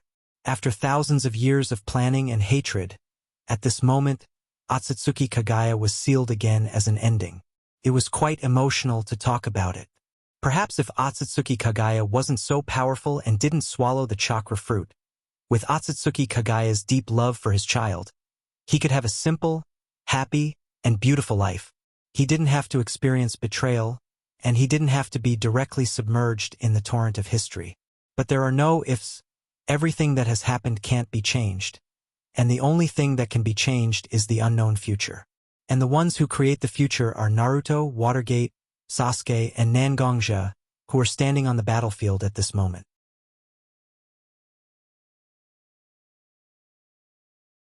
Chapter 735. Among the 4 of them, perhaps only Naruto didn't quite understand the current situation. He had been looking at his father, Watergate, and Nangongja and Sasuke with a slightly puzzled look. Although Naruto wasn't so proficient in politics, Naruto wasn't a fool either. At this moment, although the atmosphere between Watergate and Nangongja was obscure, Naruto could still fully recognize it. Watergate looked at Nangongja. Although his expression was serious, his face still maintained a gentle expression as he said to Nangongja, "Nangong-sama, thank you for standing up for the survival of the shinobi world and fighting for the entire shinobi world. In this war, whether it is our 5 great shinobi villages or your Bloodcloak Pavilion, we have suffered great casualties. After our 5 great shinobi villages have reorganized, we will invite you to join us for a post-war meeting to discuss a charter to make up for our losses. Watergate's words were sincere, and it can be regarded as giving up part of the 5 great shinobi villages' detached attitude towards the entire shinobi world. Originally, this meeting would only take place between the 5 great shinobi villages, but Watergate actually began to invite Nangongja to join. This was undoubtedly telling Nangongja that the 5 great shinobi villages have recognized that the Bloodcloak Pavilion is already a powerful force on par with them. As long as you are willing to take a step back now, then the Bloodcloak Pavilion will become the 6th force in the shinobi world, and together with the 5 great shinobi villages, they will control the entire shinobi world. Is such a condition tempting? Of course, it is very tempting. If all the conditions mentioned by Watergate can really be achieved, then Nangongja will definitely agree to Watergate's proposal. But can Watergate's words really become a reality? Redistributing the huge cake that has already been divided, and letting the 5 great ninja villages dig out a part of the cake that has already been swallowed and give it to others to eat. How can such a thing be discussed in a meeting like the so-called Minato Shinobi? And from the perspective of the 5 great shinobi villages, the Bloodcloak Pavilion's participation in the war is actually after the 5 great shinobi villages have suffered a lot of losses and withstood part of the Akatsuki's attack. To a certain extent, such participation is also taking advantage of the 5 great shinobi villages. The 5 great shinobi villages will not tolerate such a force trying to take advantage of their own interests. In the end, wealth is tempting. Interests make people's hearts are hard to settle. It is too difficult to make the 5 great shinobi villages give up. Unless Nangongja can show his own powerful strength that the 5 great shinobi villages can't resist, and let the 5 great shinobi villages understand that dividing the benefits is a suitable choice, so that they can swallow the benefits that are in their mouths. 4th Sama, the 4 shinobi. Do you think shinobi, T? I can believe you because your character is well known. But I am not only myself, I am also the head of the Bloodcloak Pavilion. I believe that I am only putting myself at risk, but as the head of the Bloodcloak Pavilion, I believe that you are putting all the members of the Bloodcloak Pavilion on a scale. Your character and credibility can make 1 person, 2 people, or even 10 or 20 people willing to risk their lives to believe in you, but do you think that your credibility is more precious than the lives of hundreds of people? Nangongja's words were actually very harsh. Watergate, who was standing opposite to Nangongja, heard Nangongja's words and his heart sank. He was indeed talking to Nangongja based on Nangongja's understanding of his character. But now Nangongja didn't represent his own interests, but the interests of the entire Bloodcloak Pavilion. If it was Watergate himself, he also wouldn't put such important interests on 1 person's character. Is this battle between us really unavoidable? Watergate looked at Nangongja standing opposite him with an indescribable expression. Whether from a public or private point of view, Watergate didn't want the 5 great shinobi villages to have to fight with the Bloodcloak Pavilion again after the battle with Uchiha Madara, Uchiha Obito, and Otsutsuki Kagaya. The 5 great shinobi villages really couldn't afford such a loss. But as Nangongja just said, Watergate was also very clear that if the Bloodcloak Pavilion really wanted to be on par with the 5 great shinobi villages, they must show their muscles well and let the 5 great shinobi villages understand the power of the Bloodcloak Pavilion. Otherwise, even if the Bloodcloak Pavilion could really win a part of the benefits with his help, in the end, this piece of meat in their mouths may be directly pulled out of their mouths. It's not us, but the Bloodcloak Pavilion and this old world have to fight, otherwise, the Bloodcloak Pavilion will have no room to survive. What does war mean? The most eye-catching thing is the flow of blood and the loss of life. Although Nangongja has experienced large and small wars, and the lives in his hands are more than hundreds of thousands, but with the increase of age and the accumulation of experience, Nangongja more and more hoped that he could solve the problem as much as possible through some more gentle means. However, the world will not change because of 1 person's will, and the reality still forced Nangongja to take the lives of people over and over again. Now Nangongja still has to fight. Because Nangongja is the head of the Bloodcloak Pavilion, Nangongja has to fight for the future of the Bloodcloak Pavilion. Sasuke, let's go. After Sasuke heard Nangongja's words, the 6 Tomo Rinnegan in his eyes quickly rotated. directly creating a passage connecting the origin sphere and the real world. Nangongzhi took out a blood-colored jade pendant from his bosom. He clenched his fist and shattered the jade pendant. A blood-colored light shot up into the sky from the jade pendant's fragments. When the blood-cloth pavilion disciples who were still able to move on the battlefield saw the light beam, they all took the injured blood-cloth pavilion disciples who could not move on their own and left in a certain direction as if they had planned this beforehand. Sasuke also left with Nangongzhi. Naruto stood beside Watergate and watched Nangongzhi and Sasuke leave together. Originally, Naruto wanted to rush forward and directly ask Sasuke and his uncle Nangong why they had to fight. However, he was stopped by Watergate.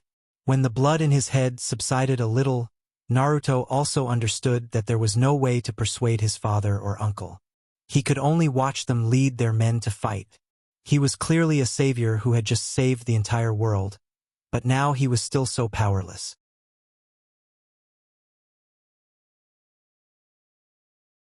Chapter 736. Naruto could only helplessly watch everything happen in front of him. He thought that as long as he defeated Otsutsuki Kagaya, there would be no more wars in the ninja world. But now it seems that Naruto thought too much, because as long as a person's heart still has selfish desires, then the war will never end. Is it really impossible for people to understand each other, and can only achieve their goals by harming each other through war? Naruto couldn't find the answer, and could only be held by his father, Watergate Namikaze, to use the Flying Thunder God Jutsu to leave the defense of heaven that was about to collapse. After leaving the Heaven's Defense space, Nangongzhi and Sasuke immediately headed directly to the previously scheduled location without stopping. When Nangongzhi and Sasuke arrived at the designated location, the disciples of the Blood-Robe Pavilion had also gathered. Seeing that nearly 1/3 of the Blood-Robe Pavilion disciples had been reduced, Nangongzhi's eyes became uncontrollably wet. Nangongzhi didn't hide the sadness in his heart at the moment, but directly showed all his sadness. The disciples of the Blood-Robe Pavilion looked at their leader, who had always been serious and even a little bit cold, at this moment, showing such emotions, and everyone's heart was also full of sadness. Looking at the disciples of the Blood-Robe Pavilion around him, Nangongzhi cupped his hands and saluted everyone, then said to the remaining disciples of the Blood-Robe Pavilion, "Everyone, I Nangongzhi have let you all down. If I had been stronger, I might have been able to end this war earlier and lessen our losses a little. Today, so many disciples of the Blood-Robe Pavilion have been reduced. It's really my fault. I'm really sorry, everyone." With that, Nangongzhi cupped his hands and bowed deeply to everyone. "You don't have to do this, leader. We all know that our sacrifice now is for the future. Leader, you don't have to blame yourself so much. Our dead brothers will never blame the leader. We all know that the leader has done a lot for us, and has done a lot of things that he didn't want to do. We are sorry for the leader." Sasuke stood to the side, watching the various performances of Nangongzhi and the many disciples of the Blood-Robe Pavilion. His face was still cold as he watched from the side, as if he was coldly observing everyone. There was no doubt that Uchiha Sasuke was firmly on the side of Nangongzhi for various reasons. But it wasn't the Blood-Robe Pavilion that convinced Sasuke, but only Nangongzhi. Sasuke didn't have any feelings for the Blood-Robe Pavilion. Obviously, Nangongzhi was trying his best to win people's hearts before the war. Sasuke didn't have any rejection or resistance to this approach. He just watched Nangongzhi flexibly display various techniques.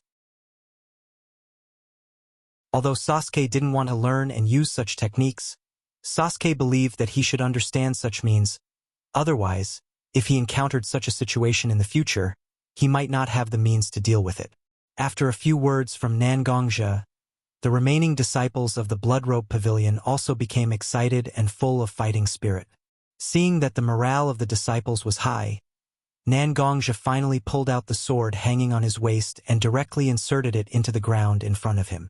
The power of nature, internal strength, and sword energy poured into the sword. These energies constantly impacted the space, connecting the passage between the ninja world and the Lion Clan's different space. There were some geniuses of the Blood-Robe Pavilion hidden in the Lion Clan's different space before the war, as well as some of their family members who had no fighting ability. There was also an elite team belonging to the Blood-Robe Pavilion, acting as the last force to protect the families of the disciples of the Bloodrobe Pavilion. Although it was only a small team, it was actually composed of the top fighters of the Bloodrobe Pavilion. When such a team was selected, none of the disciples of the Bloodrobe Pavilion fought for such a place that didn't directly participate in the war. Because at this moment, everyone broke out with an extremely strong sense of fairness. The 120 people in the team were recommended by many disciples of the Bloodrobe Pavilion, and they were powerful existences with great potential in the Bloodrobe Pavilion. Now, Nangongja opened the door connecting the Lion Clan's different space to the ninja world in order to summon such a powerful backup force. He wanted to compete with the ninja coalition formed by the 5 major ninja villages, which had already been defeated by Uchiha Obito, Uchiha Madara, and Otsutsuki Kagaya. He wanted to win a place for internal strength cultivators in the ninja world.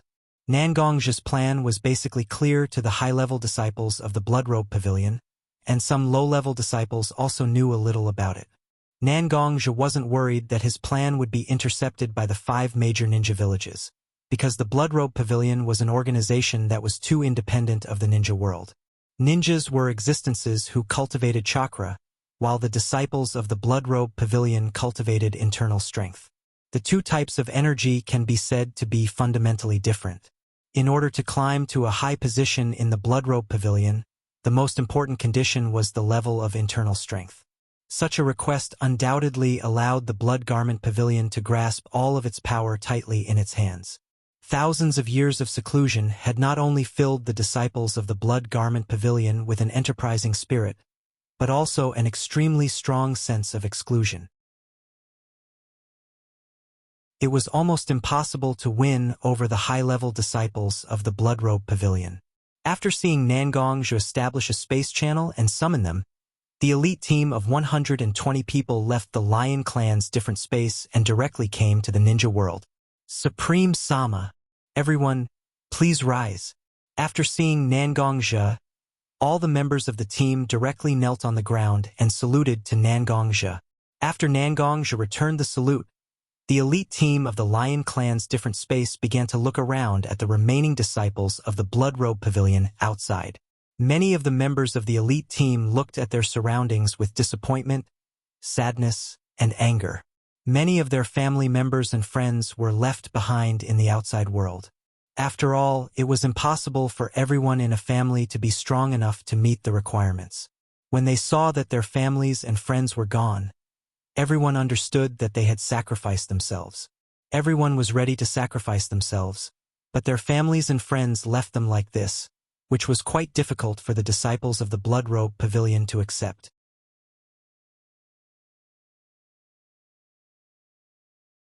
Chapter 737.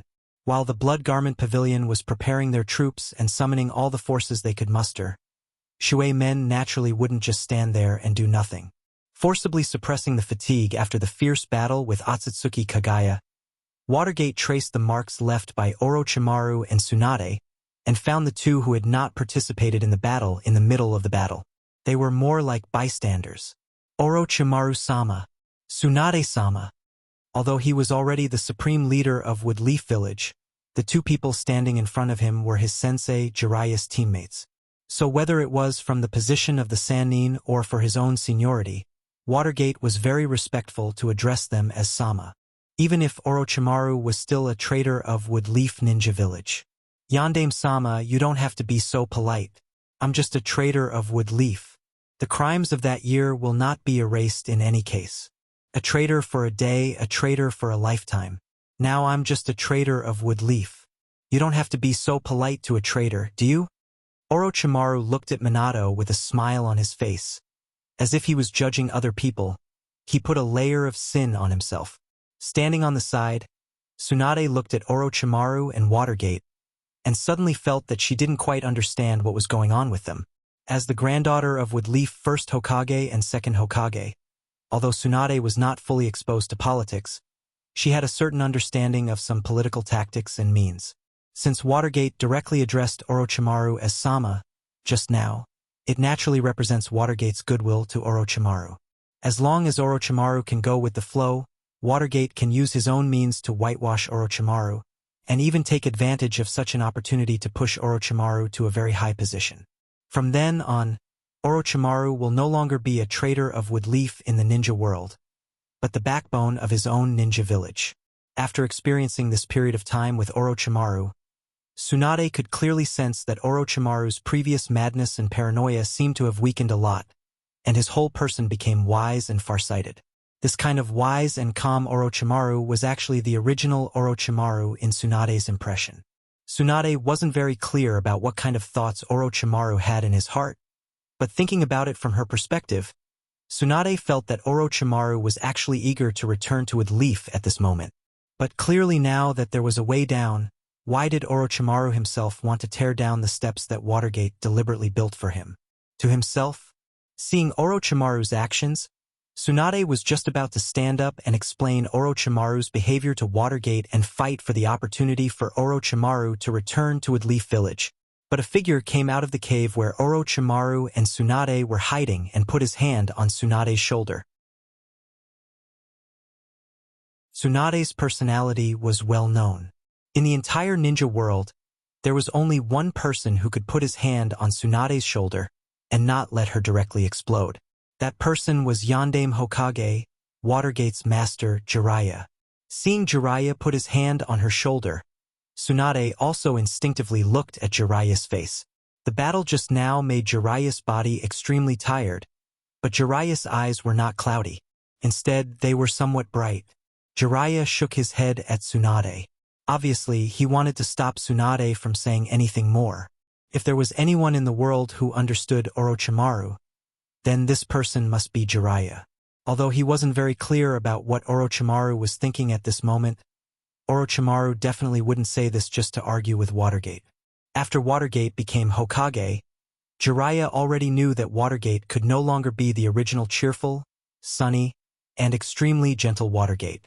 After all, apart from the benefits that power brought, it also brought with it tremendous pressure and erosion. Although Jiraiya wasn't very clear about Orochimaru's plan at this moment, Jiraiya could still guess Watergate's plan. After the battle with Uchiha Obito, Uchiha Madara, and Otsutsuki Kagaya, the 5 major ninja villages suffered heavy losses, but relatively speaking, woodleaf village's strength loss was not so great. Now that Orochimaru was in a state of communication, Watergate would naturally try his best to pull Orochimaru into his camp. A Kage-level powerhouse can be said to be a mainstay for a ninja village. Once an existence like Orochimaru with enough deterrence returns to woodleaf, woodleaf will have more initiative in the future situation. Watergate can forgive Orochimaru's past sins, and his behavior of bringing Orochimaru back to the ninja village under pressure will also make Orochimaru completely labeled as Hokage. As long as Watergate's ambition in his heart reaches the point where it's difficult to suppress, then Watergate can directly conquer the other 4 ninja villages with the powerful strength of Woodleaf Village. After all, unlike the other ninja villages who almost came out of their nest, Woodleaf Village still left a considerable number of ninja in their own ninja village as a reserve force. In any case, Orochimaru-sama, you have made a lot of contributions to Woodleaf, but since ancient times, the flaws can't obscure the jade, and I should respect you enough. Since you insist on bearing the burden of your sins, I naturally won't say anything more. But what we need to do now is not to settle old accounts. The war is still not over. Watergate didn't want to entangle too much with Orochimaru. After all, his sensei and his wife were standing here at the moment, and with their relationship with Orochimaru, they will definitely do their best to bring Orochimaru back to Woodleaf Village. Watergate said these words here at the moment to send a signal to his sensei and his wife. Now that his sensei and his wife obviously understood what he wanted to express, Watergate naturally didn't need to entangle too much with such things, and directly said the real reason why he came here.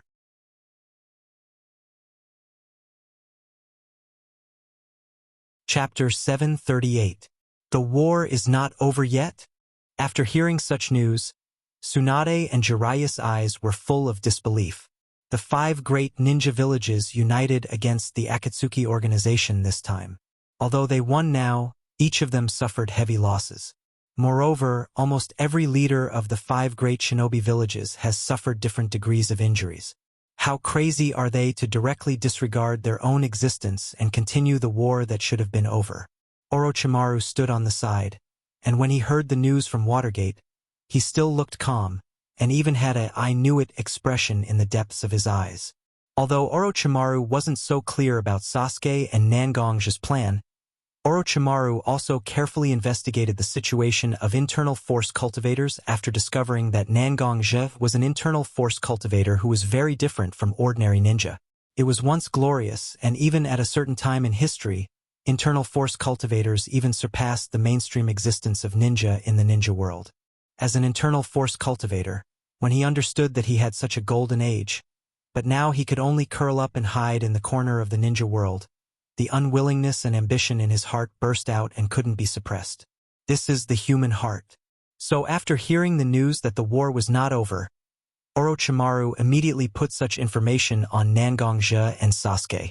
On the other side, Watergate also told Tsunade and Jiraiya about his conversation with Nangong after cooperating with Naruto and Sasuke to seal Otsutsuki Kagaya, and some of his own predictions. It turned out that Nangong and Sasuke led the Blood Cloak Pavilion to declare war on our 5 great ninja villages. Jiraiya didn't know why, but when he first heard that the war would continue, the anger in his heart almost accumulated to the limit. But after listening to the conversation between Watergate and Nangong, the anger in Jiraiya's heart involuntarily reduced a lot. Watergate and Nangong weren't wrong. What was wrong was their respective standpoints. As the head of the Blood-Robed Pavilion, Nangong was responsible for all the disciples in the Blood-Robed Pavilion.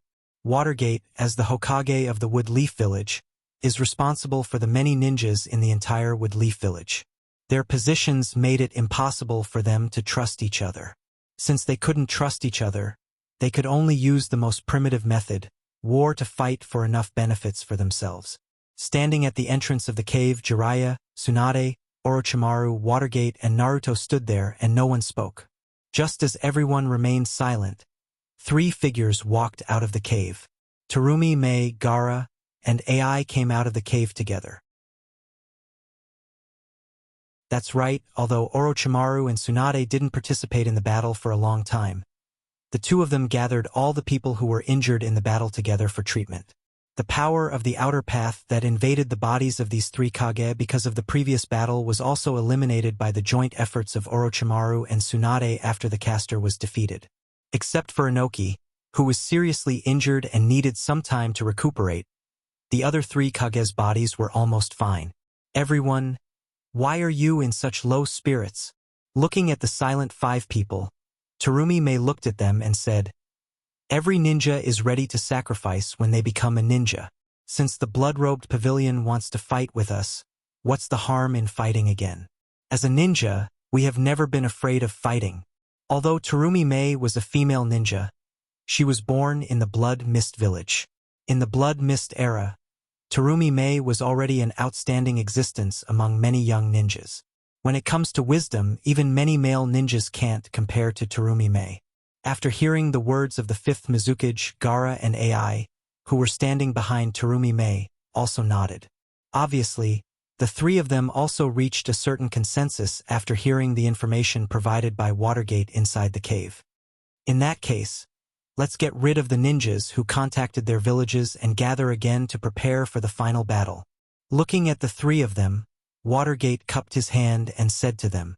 After hearing Watergate's words, the 3 of them didn't hesitate and directly went outside the cave. Each of them used their own means to order their ninjas to gather. After being ravaged by the ninjutsu released by many powerful ninjas, the originally flat plane has become bumpy at this moment.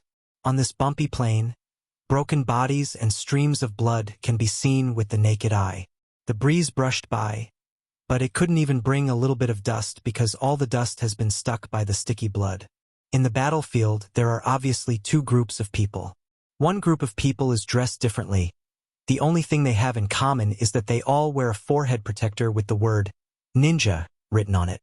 The other group of people is neatly wearing white brocade robes with red embroidery patterns on the brocade robes to indicate the identity of this person. Watergate and Nangong were facing each other. Neither of them spoke, but they looked at each other silently. The 2 of them were not only looking at each other, but also counting the strength of each other's camp with the corner of their eyes. In Nangong's camp, including Uchiha Sasuke, 4 5-elements altar lords in addition to sharp metal altar, 120 elite members, and about 1,500 bloodcloth pavilion disciples, stood behind Nangongja. In the Ninja Allied Forces camp, there are Watergate, Terumi Mei, Gaara, and the 3 with Leaf Sannin Jiraiya, Orochimaru, and Tsunade Uzumaki Naruto, and the remaining 2,000 ninjas of each ninja village. Relatively speaking, the number of the Blood Cloak Pavilion was smaller than the joint army composed of the 5 major ninja villages. But after all, the Blood Cloak Pavilion itself participated in the battle in the middle stage. The elite team of 120 people was directly hidden by Nangongja in the Lion Clan space to preserve their strength. The Ninja Allied Forces have been in a high-intensity battle since the beginning, and they have been tired to a point, and their combat power has also declined.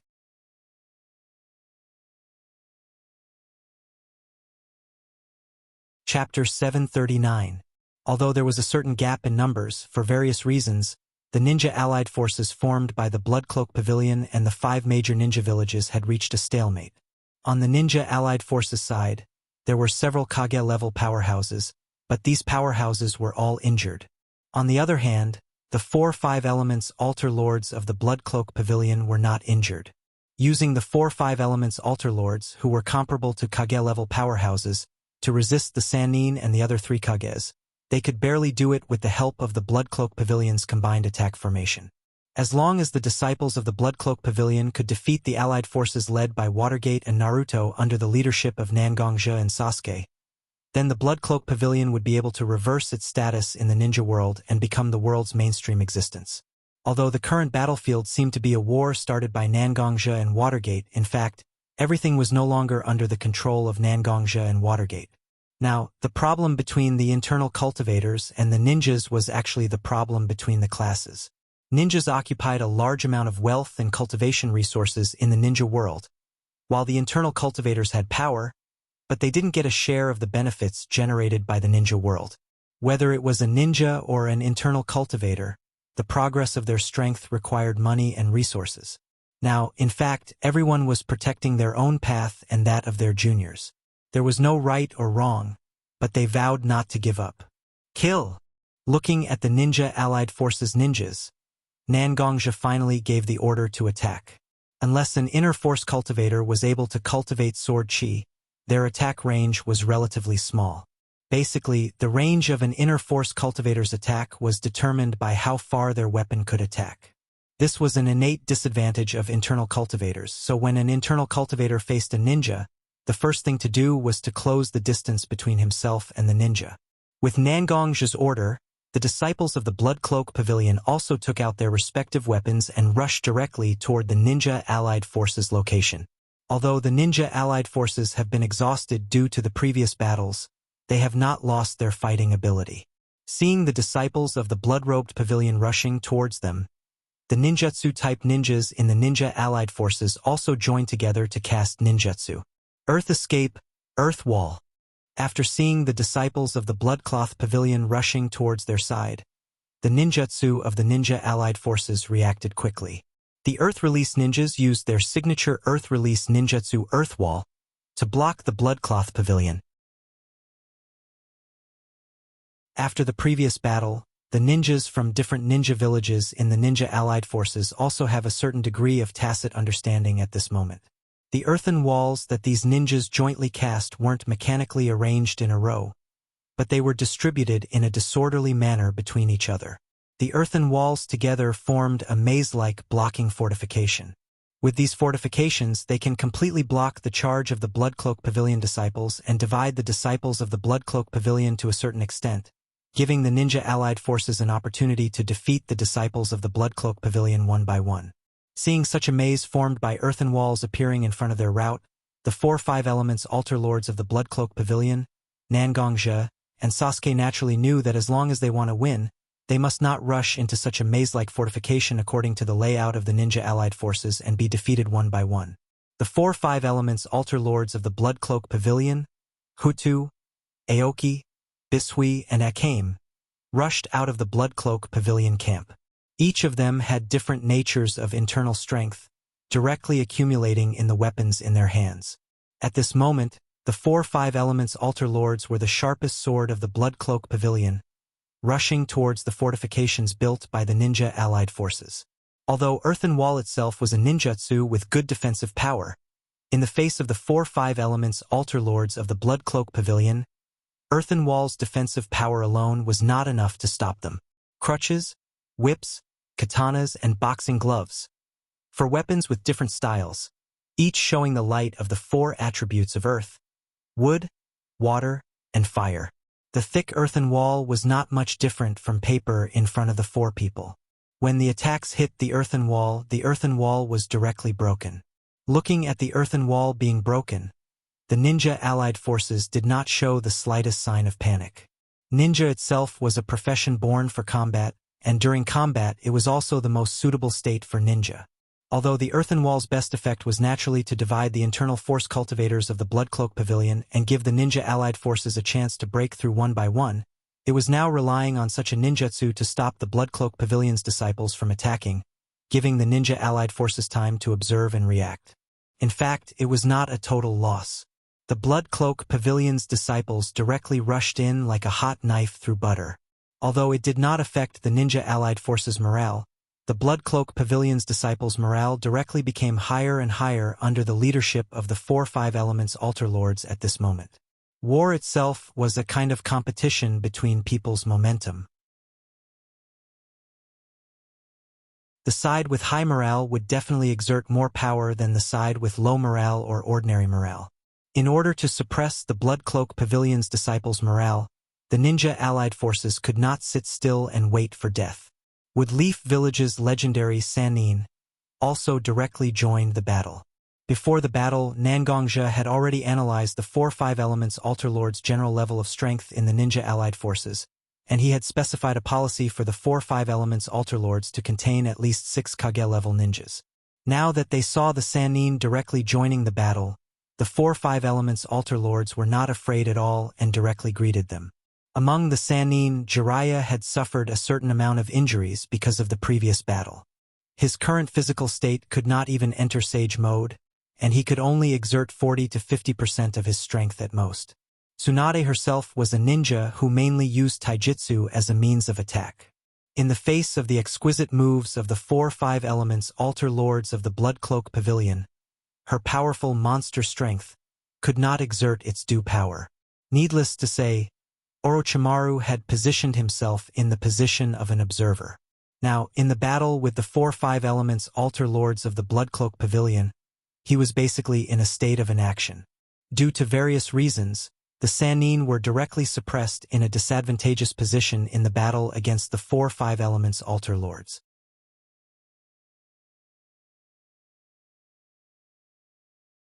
Chapter 740.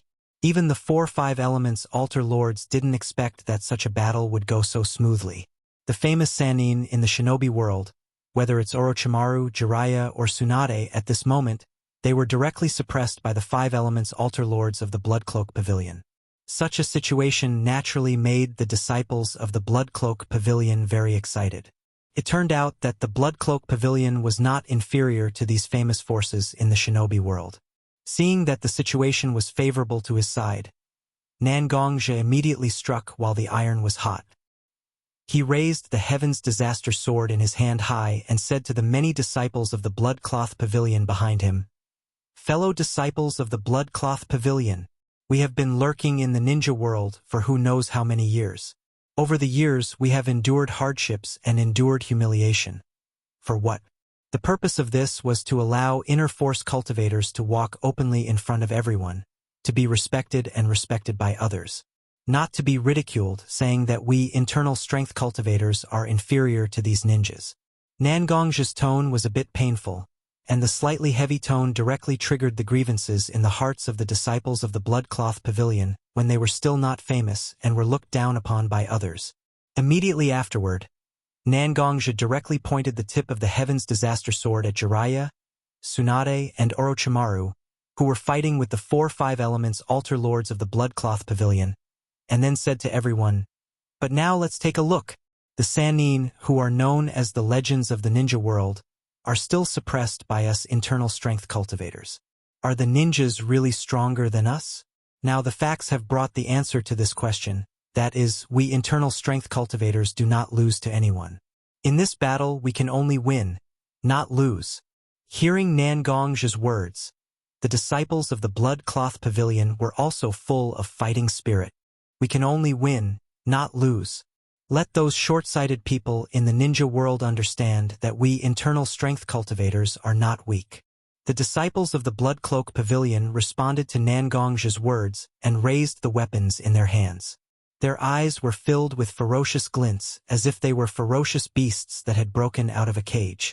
Seeing the Sannin being suppressed by the 4-5 elements Altar Lords, Watergate, and the other 3 Kages became anxious. The gap in combat power is not big, but there is a huge gap in morale. If this continues, the ninja allied forces may really lose. The winner was king, and the loser was a bandit. This was an eternal truth. Once the Blood Cloak Pavilion really defeats the ninja allied forces formed by the 5 great ninja villages, then there is no doubt that the Blood Cloak Pavilion, as the gathering place of internal force cultivators, will become the core of the ninja world's power. Maybe even the name of the shinobi world will change. Every person who could occupy a high position would naturally have an indescribable sense of responsibility. And a very important part of this sense of responsibility is the protection of the inheritance. Ninja is a profession that has lasted for thousands of years. Although there have been ups and downs, and there are times when it is suppressed, but in the end, it will become the mainstream of the ninja world. But now, standing in front of everyone, the Blood Cloak Pavilion is a profession with potential no less than the ninja. Once such a profession once again occupies the position of ninja in the ninja world, with the support of Nangongja, a rare dual genius of internal force and kendo in the world, it is enough to twist the internal force cultivators into a rope and gain a firm foothold in the ninja world. With the political talent that Nangongja has shown over the years and the layout of the Blood Cloak Pavilion in the ninja world, even if they don't directly encompass the entire ninja world in their hands, at least they can directly seize half of the ninja world and compete with the 5 great ninja villages. Such a situation will naturally greatly limit the development of ninja, and there will be one more big enemy for no reason. For ninja, it is already a matter of inheritance. Out of their responsibility and obligation, Terumi Mei, Gaara, and A also directly stood up and rushed in the direction of the 4-5 elements Altar Lords of the Blood Cloak Pavilion. But after all, in the previous battle, the 3 Kage have more or less suffered a certain degree of injury, and their strength can't be fully exerted. And although Terumi Mei, Gaara, and A are strong, there are certain problems in their cooperation with the Sannin. Orochimaru, Jiraiya, and Tsunade, the 3 famous Sannin of the ninja world, naturally have an extremely exquisite cooperation between them, but when the 3 Kage also join the battle, even if their own combat awareness is excellent, it will affect the cooperation of the 3 Sannin to a certain extent. Although the 3 Kage joined, in fact, their combat power didn't soar to the limit, and it was still within the range of the 4-5 elements Altar Lords of the Blood Cloak Pavilion. The 6 Kage-level ninjas can't exert their strength to the extreme because of physical reasons, or because of personal reasons, they are maliciously holding back. Under this situation, they actually fought back and forth with the 4-5 elements Altar Lords, exchanging attack and defense, which looked very lively. The 4-5 elements Altar Lords of the Blood Cloak Pavilion and the 6 Kage-level ninjas of the Ninja Allied Forces were fighting in a group at this moment, directly restraining each other, and there was no way to estimate the battle between the 2 armies on the battlefield. The ninjas of the Ninja Allied Forces and the disciples of the Blood Cloak Pavilion also directly collided with each other under the leadership of Nangongja and Watergate. Soldier against soldier, general against general, Nangongja directly fought with Watergate. Sasuke and Naruto also directly collided with each other.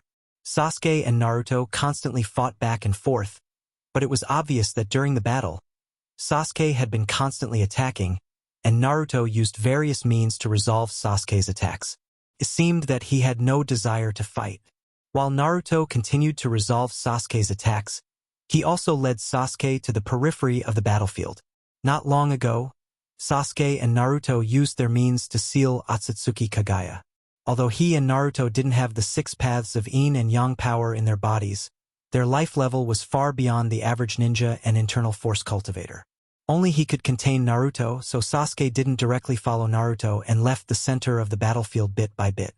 He wanted to see what Naruto wanted to do.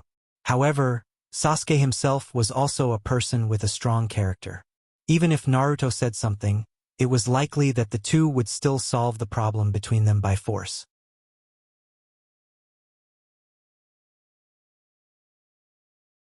Chapter 741. Naruto took Sasuke away from the battlefield step by step, while constantly defending against Sasuke's attacks. When Naruto and Sasuke were both out of the battlefield and some distance away from the battlefield, Naruto finally stopped his passive defense and began to take the initiative to attack Sasuke. When sealing Otsutsuki Kagaya before, although it seems that only the 6 paths of yin and yang power in Sasuke and Naruto's body were consumed, Sasuke and Naruto's physical strength and chakra also consumed a lot in order to activate the 6 paths of yin and yang power. Naturally, such consumption is not a serious problem when dealing with people who are weaker than themselves, but when Sasuke and Naruto, 2 people with similar strength, start to fight, the battle situation is extremely dragging. In order to give themselves a chance to win, Naruto and Sasuke used taijutsu most in the battle. Originally, Naruto was blindly defending, and Sasuke kept attacking. But suddenly, Naruto was no longer willing to defend, and directly faced Sasuke's attack and punched towards Sasuke's body. Although it didn't catch Sasuke off guard, it still made Sasuke hesitate. The two are equal in strength, and a little mistake will cause one side to fall directly into a disadvantage. Naruto took advantage of Sasuke's hesitation and directly launched a fierce attack. Naruto was not only passively defending just now, but he has been observing Sasuke's state in defense. He comprehensively analyzed Sasuke's body and chakra at this moment, and accumulated his strength to directly take down Sasuke in front of him so that he can listen to him. For Sasuke, his close friend and rival, Naruto knew him better than anyone else. For Naruto, Nangongja was just an uncle who watched him grow up and took care of his family. But for Sasuke, Nangongja was a close teacher and father. Naruto didn't know that Nangongja saved Sasuke's family, but it was enough to see how much Sasuke respected Nangongja from Sasuke's eyes. If he didn't directly control Sasuke, then Sasuke would definitely not listen to him. Naruto faced Sasuke's attack and punched Sasuke directly. A large number of Senjutsu chakra and Bijutsu chakra were released from Naruto's body, and under Naruto's control, they formed a chakra rope, directly wrapping Sasuke in it. One step ahead, one step ahead. Naruto relied on his own attack and decisiveness to directly control Sasuke at this moment. But after all, both Naruto and Sasuke were greatly exhausted because of the previous battle. Their physical strength and chakra were actually not enough to support a long battle between the two. At this moment, the rope formed by Bijutsu chakra and Senjutsu chakra on Sasuke's body was actually very fragile. Even if Sasuke didn't break free, it wouldn't take long for such a blockade to disappear directly. Sasuke, believe me, although we are not in the same camp now, I have no malicious intentions towards you and me. The reason why I forcibly bound you here now is to have a few words with you. In order to form such a rope, I have overdrawn a lot of chakra and physical strength, and I have no ability to attack you. So, Sasuke, can you give me a few minutes to finish what I want to say? Naruto looked at Sasuke, and the mental and physical exhaustion was directly revealed through his eyes. From Sasuke's position, there was no need to listen to Naruto's words here. Although the chakra rope on his body was tough, it was not completely unsolvable for Sasuke. But when looking at Naruto's eyes, Sasuke's heart was still shaken. Even if he could now simulate the power of chakra in his body into sword chi with the help of 6-tomo Rinnegan, and cut the chakra rope on his body with the sharp attribute of sword chi, Sasuke still stood quietly in the same place, looking at Naruto, giving Naruto a chance to say what he wanted to say. With Sasuke's acquiescence, Naruto adjusted his body slightly so that his body could stand in front of Sasuke. He said to Sasuke with a sad and dignified tone, "I'm sorry, Sasuke. Sasuke, you and I have known each other for more than 10 years. Although you usually don't smile, and most of the time you are cold like ice, but I understand your inner loneliness, and helplessness. We haven't been together much over the years, and we have experienced all kinds of things. Over the years, because of missions or some other things, I have seen more and more the dark side of the ninja world. Endless killing, human beings swallowed by desire, all of this is so dazzling and difficult to eliminate. This war seems to be a battle for the future of the ninja world, but isn't it also using the hands of Uchiha Obito, Uchiha Madara, and even Otsutsuki Kagaya to retwist everyone in the ninja world into a rope, so that people have more trust in each other, and give the ninja world a better possibility? Listening to Naruto's words, Sasuke's heart couldn't help but agree with him. How did the fetters come about? Perhaps because of some personal similarities in personality, people will have a good impression of each other, but only when they face things over and over again and solve them together, people will truly begin to understand and recognize each other. This shinobi world war forced the 5 great shinobi villages, which had deep contradictions before, to be glued together, so that ninjas belonging to different shinobi villages will face the threat of their own death at the same time, and face the challenge of death together. Just from the close cooperation between different ninjas of the major ninja villages on the battlefield just now, it can be seen that the ninjas of the 5 major ninja villages have actually begun to understand each other. As long as there is a good beginning of mutual understanding, there is a possibility of peace. For Naruto, the current situation is the best beginning to achieve peace. As long as it can be managed well, then it can bring peace to the ninja world. As long as the Blood Robe Pavilion can stop, then there will be no more bloodshed in the ninja world, and people will understand each other and build a perfect world. Sasuke, don't be obsessed with starting a war. As long as each of us understands each other, peace will eventually come.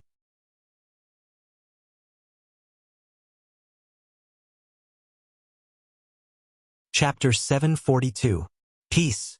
Listening to Naruto's painstaking efforts to describe the vision of peace in front of him, Sasuke's eyes didn't have the recognition that Naruto imagined. Instead, he looked at Naruto's face with a bit of sarcasm. Naruto, I know what you mean. You now think that the 5 great shinobi villages have gone through such an experience of joining forces against a strong enemy, so that the 5 great shinobi villages have the possibility to live in harmony with each other to a certain extent, and the 5 great shinobi villages have the possibility to live in harmony with each other. And as long as the possibility of living in peace can be managed well, the ninja world will usher in peace, right? Sasuke did not understand Naruto's pursuit. On the contrary, Sasuke understood Naruto's pursuit very well in his heart. But understanding was one thing, and acknowledging it was another. We thought that Naruto was a wise man, but we didn't expect you to be so stupid. Sasuke didn't wait for Naruto to answer his question. Instead, he directly scolded Naruto. Relying on the mutual understanding between people to win peace for the ninja world. Indeed, this way can indeed bring peace, but how long can this peace last? I don't know if you have ever thought about this question, Naruto. The desire for mutual understanding brought about by fighting can last for 1, 2, or even 3 generations, but can it last for 5, 6, or even more? Although the feelings between people are very strong and powerful, such feelings can never withstand the erosion of time. The influence of emotions will weaken from generation to generation, and one day, peace will still dissipate. People will still fight each other for their own interests. Is such a temporary peace the peace you want, Naruto? Sasuke and Naruto's starting points are different. After all, Naruto is a ninja who grew up in Woodleaf. Although he has seen a lot of darkness hidden in Woodleaf in the process of growing up, Naruto still has to protect the interests of Woodleaf as a rule of his own from the perspective of Naruto's identity, status, and family environment. He didn't want to kill too much, and he didn't want to harm the interests of Woodleaf itself. Based on his own position and mode of thinking, Naruto can only draw such a view that the 5 major ninja villages understand each other and then bring peace. But Sasuke is different. Although Sasuke and Naruto are both ninjas from Woodleaf, Sasuke's own family was directly destroyed because of the darkness hidden in Woodleaf. In other words, Sasuke himself doesn't have a so-called good impression of Woodleaf. Now Sasuke has directly joined the camp of Bloodcloak Pavilion, which is opposed to the 5 major ninja villages. Such a change in psychological position also gives Sasuke a different way to think about problems. Why is there endless fighting in the ninja world, and the scale of the ninja world war is bigger than the previous one, and the impact is more far-reaching than the previous one. In the final analysis, it's the unequal distribution of resources and the strong aggressiveness of ninja itself. A person with a weapon in his hand and seeing a weakling who looks very rich in front of him, as long as it's a creature's instinct of survival of the fittest, it will definitely attack this person out of desperation. And ninja itself is the most unruly person in the ninja world. As long as it's to achieve their own goals, there's almost nothing they can't do, such as poisoning, assassination, and trickery. A large number of such people who are unscrupulous and have weapons in their hands will naturally lead to continuous fighting. And the way Sasuke can think of is actually very simple.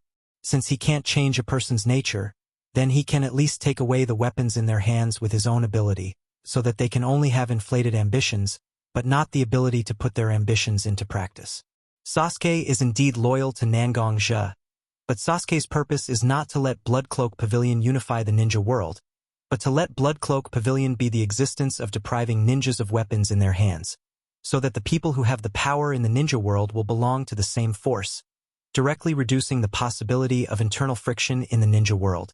Then Sasuke will help Nangong to formulate strict laws that restrict both civilians and internal force cultivators, so that everything can be governed by laws and prohibitions, instead of relying purely on moral constraints between people. This is the way Sasuke thinks can really bring peace to the ninja world. Although it seems a bit too overbearing and not benevolent enough, the ninja world is in a chaotic world, and in a chaotic world, heavy laws should be used. The existence of ninjas is the fundamental factor that really brings war to the ninja world. Unify the ninja world, manage all the people with power so that they can't act wantonly. As long as they violate the code, they will be punished directly. The way of benevolence and righteousness may sound very good, but the way of hegemony is the way to achieve great things. After listening to Sasuke's way of pursuing peace, Naruto's heart couldn't help but feel a little bit of fear. Naruto himself also knew that this way of Sasuke's will indeed bring peace to the ninja world. But such peace is accompanied by the destruction of the original situation of the ninja world and a lot of bloody killings. If Sasuke's strategy is successfully implemented, then the population of the ninja world will be reduced by at least 40%. Not to say that corpses will be everywhere, but it can also be said that blood will be flowing. Sasuke, I will definitely stop you. The path you have chosen now will not only hurt yourself, but also hurt countless people. If you really walk on such a path, then you won't be a human anymore. You're walking on a path that only evil spirits would walk on. Naruto even knew how terrible Sasuke's choice was. Originally, what Naruto wanted to do was to persuade Sasuke to stand on the same side as himself, so that Nangong won't lead the Blood Cloak Pavilion to start a war. But now it seems that although Nangong is dangerous, Nangong has a limit after all, and Uchiha Sasuke, who is standing in front of him, has completely broken the shackles on his heart and directly began to choose the most dangerous path to bring peace to the ninja world. Evil spirits? So what if I become an evil spirit? This world is really disappointing. If becoming an evil spirit can change the world, then the price is too cheap. Isn't it worth a try?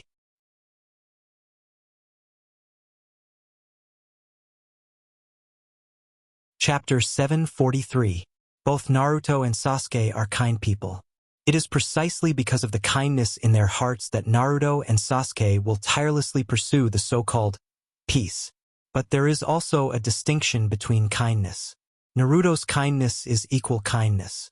As long as someone stands in front of him and needs help, Naruto will pass on his kindness to the other party. But Sasuke's kindness is not like this. Sasuke's kindness will only be given to those who he thinks are worthy of kindness as a gift.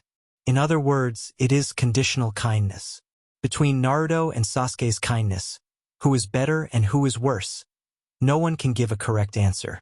However, Naruto and Sasuke's different attitudes towards kindness also make Naruto and Sasuke may have different choices when facing problems. Just like now, Naruto chose to coexist to bring peace to the ninja world. Sasuke chose to conquer and rule of law to achieve peace. The path chosen by Uzumaki Naruto is like the path of the Holy Mother. He believes in the possibility in everyone's heart. He believes that as long as the right opportunity is created, then peace will definitely come to the world when everyone understands each other. The path chosen by Uchiha Sasuke is more like the path of evil spirits. He sees all the bad habits in everyone's heart in his own eyes and formulates corresponding, strong and effective laws and regulations to restrain the bad habits in people's hearts. However, the ninja world itself is a situation of fragmentation.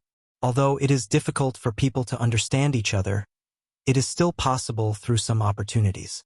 But Sasuke's plan to almost break all the old patterns and build a new world is undoubtedly a declaration of war on the whole world. Fortunately, there is such a powerful blood cloak pavilion in the ninja world. Otherwise, if Sasuke wants to realize his plan, his hands will be stained with more killing. Naruto saw that Sasuke's plan may have a negative impact on Sasuke himself and the whole world. Naruto, who was still holding back, had no intention of going easy at this moment. He forcibly stimulated the remaining Senjutsu chakra and chakra in his body and directly attacked Sasuke.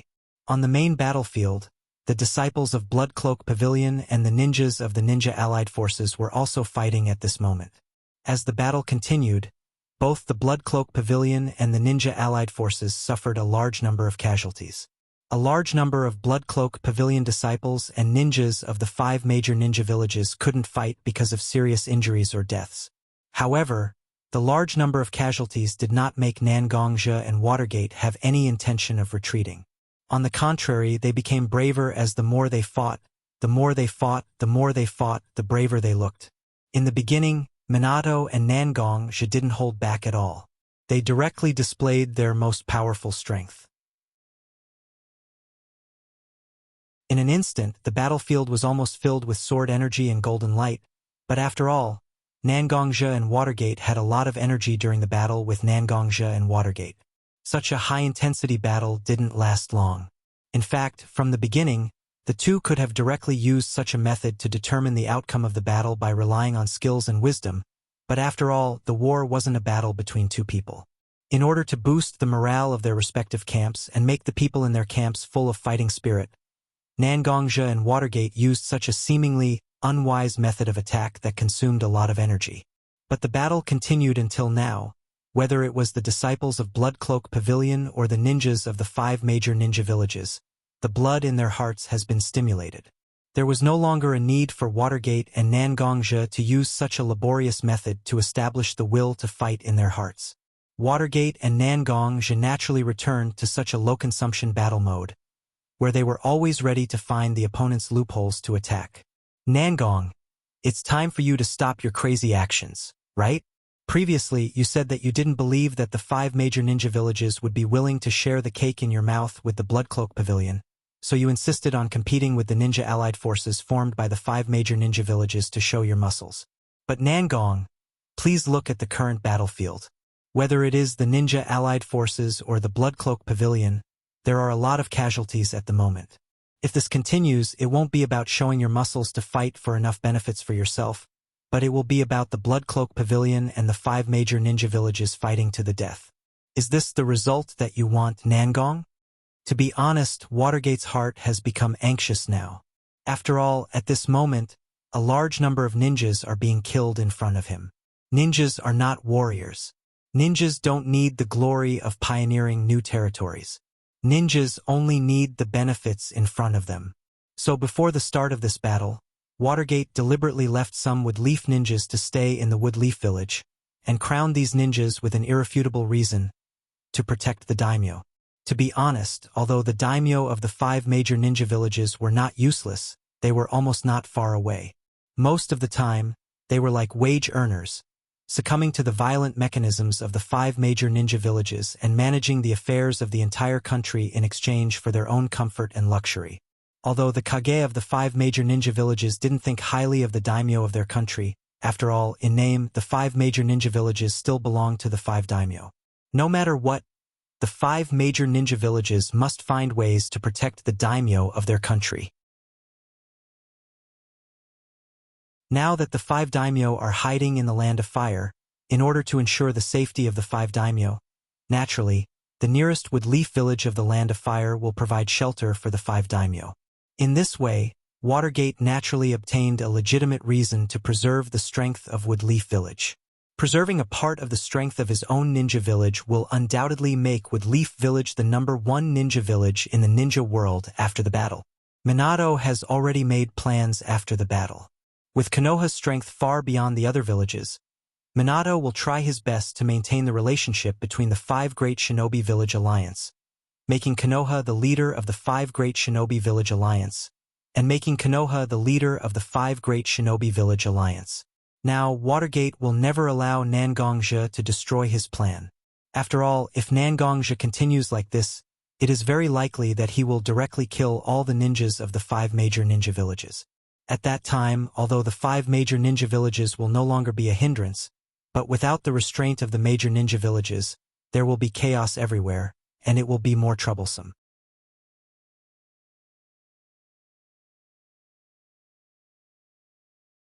Chapter 744.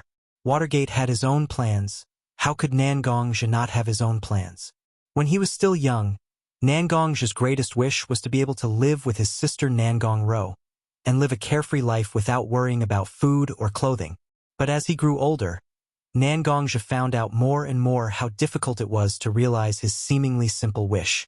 It wasn't that he didn't have enough money, but in this world, there was no such thing as a pure land.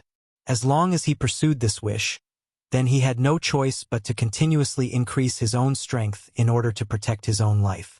As time passed, his life became more than just himself and his sister. Mashiro and Little Linger quietly blended into Nangongja's life and sneaked into the depths of Nangongja's heart. But because of Mashiro's identity and Ling-er's family enmity, Nangongja had no choice but to directly confront Danzo and Akatsuki. And in order to protect himself and increase the strength of his own forces, Nangongja had no choice but to take Heavenly Tribulation Sword and barge into Blood-Robed Pavilion. While making Blood-Robed Pavilion become his own force, Nangongja's extremely responsible temperament also made the burden on his shoulders even heavier. Every choice that Nangongja made seemed to be his own decision, but it was also one matter after another, one person after another constantly forcing Nangongja to walk down this path. Nangongja didn't reject the burden that appeared on his shoulders, but Nangongja wasn't willing to let these burdens bind him, and let him live a life that he disdained. Even if he became the ruler of the world, so what if his words were like laws? So what if he had countless beauties? Nangongja actually hoped that he could enjoy the morning sun, the evening clouds, the spring breeze, the summer rain, the autumn leaves, and the winter sun. When the clouds disperse, the flowers wilt and bloom. I will not change. I will still be a young man here. Watergate, in fact, I am different from you? Although Watergate and Nangongja were still fighting at the moment, after hearing Watergate's words, Nangongja's eyes couldn't help but reveal an indescribable emotion. Although I didn't grow up in Woodleaf Village, I have naturally heard about you. Since you were a child, you were an outstanding ninja. You were accepted as a disciple by Jiraiya, became famous in the ninja world, and became the Golden Flash that everyone feared like a tiger, and inherited the position of the 4th Hokage. Although there were all kinds of hardships, in the end, you were constantly moving forward step by step, and what supported you was nothing else but the ambition in your heart.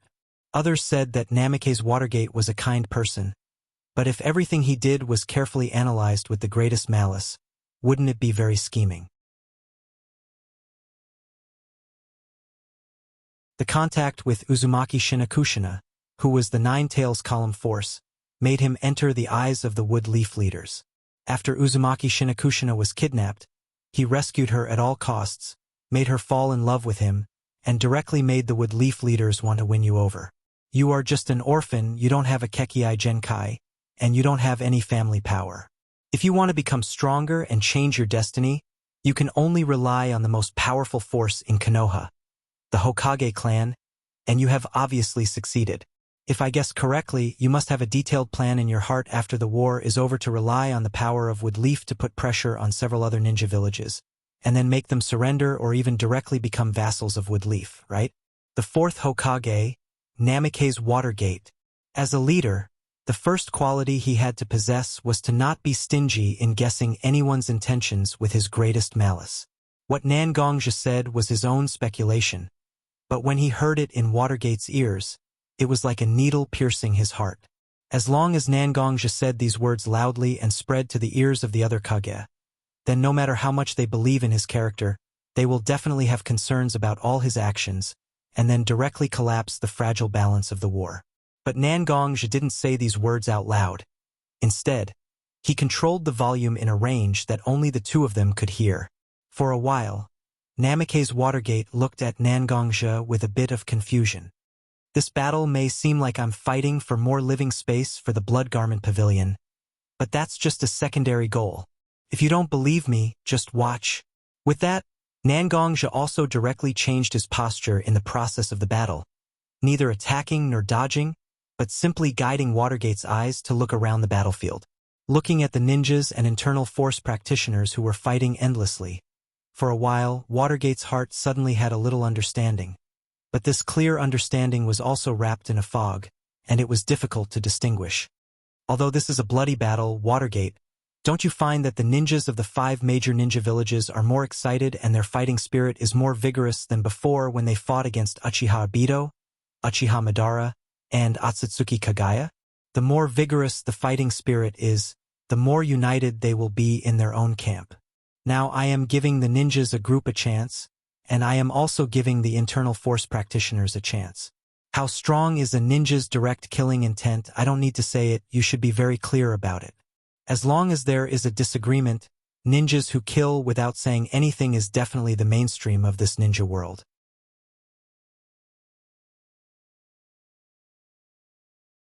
But the ninja profession itself is a fighting profession. These killing intents can't be resolved in a way other than fighting. They can only choose endless internal strife. But now I've given you a new choice. I've set a goal that everyone will reject, so that you can tie yourselves together and no longer engage in meaningless internal strife. Although it's not true peace, it has divided the 5 nations who have been attacking and fighting each other endlessly into 2 camps: internal force cultivators and ninjas. It is too difficult to conquer. Instead of conquering, isn't it better to cooperate in disguise?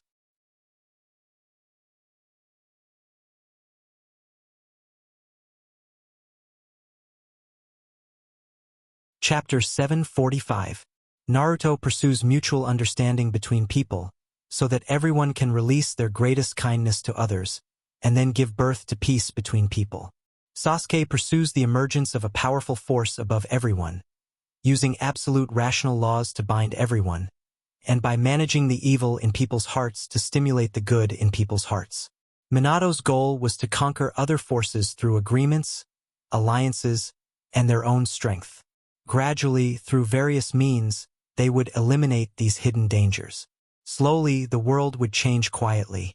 As long as there was enough time, the whole world would become one, and it would not be impossible for them to become a unified country. Unlike Naruto, Sasuke, and Watergate, Nangongja pursues a kind of balance, instead of the so-called peace that the 3 of them yearn for. Nangongja hopes to directly establish 2 camps in the ninja world: internal strength cultivators and ninjas. When people have external enemies, they don't have to worry about internal problems. When ninjas and internal strength cultivators use all their efforts to fight against each other, as long as they don't have an absolute advantage, then neither side will easily make a move. After all, making the first move is not a wise choice in many cases. When we compare the pursuits of these 4 people, it is not difficult to find that Naruto and Sasuke's pursuits seem to be quite reasonable, but they are very general and abstract. The so-called good and evil need to be grasped by what scale, whether it is Naruto or Sasuke. In fact, they don't have such ability. The pursuit of the 2 of them, to put it bluntly, is actually a kind of beautiful vision. In the plans of Nangongja and Watergate, the 2 of them are more detailed about what they want to do. Whether it is the pursuit of peace or the pursuit of balance, the 2 of them have seriously thought about the feasibility and made detailed plans. Since he already knew Nangongja's plan, Minato instantly understood why Nangongja would lead the disciples of the Blood Clothing Pavilion to wage war against him. Moreover, it looked like they would fight to the death. Looking at the Blood Cloak Pavilion disciples on the battlefield, most of them were already around 30 years old. Although 30 years old was still the prime of a warrior's life, unless they were exceptionally talented, there was not much room for improvement. Although Watergate doesn't know much about the Blood Cloak Pavilion as a large force, the Blood Cloak Pavilion must have its own talent training mechanism. Watergate can be sure that Nangongja must have left the seeds of the Blood Cloak Pavilion. Whether they win or lose this battle with the ninja allied forces, these seeds will quickly germinate.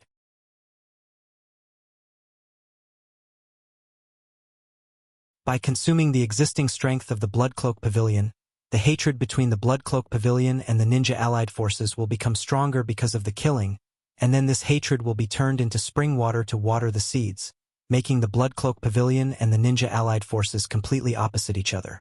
Nangongja's move is to drag the ninja allied forces down with him.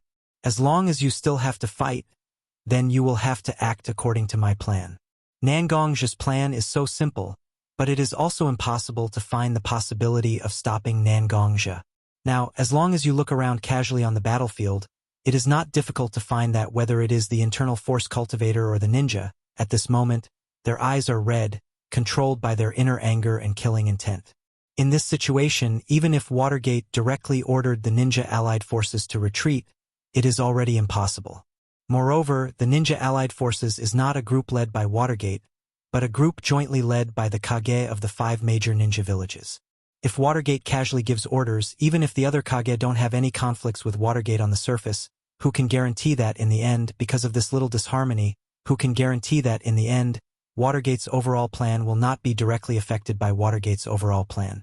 The current situation is that Watergate has to walk on such a path designed by Nangongja, and then he can only watch everything deviate from his plan. Watergate stared closely at Nangongja with his eyes. He has to say that Nangongja's plan is indeed very subtle, but all plans have their own weaknesses after all.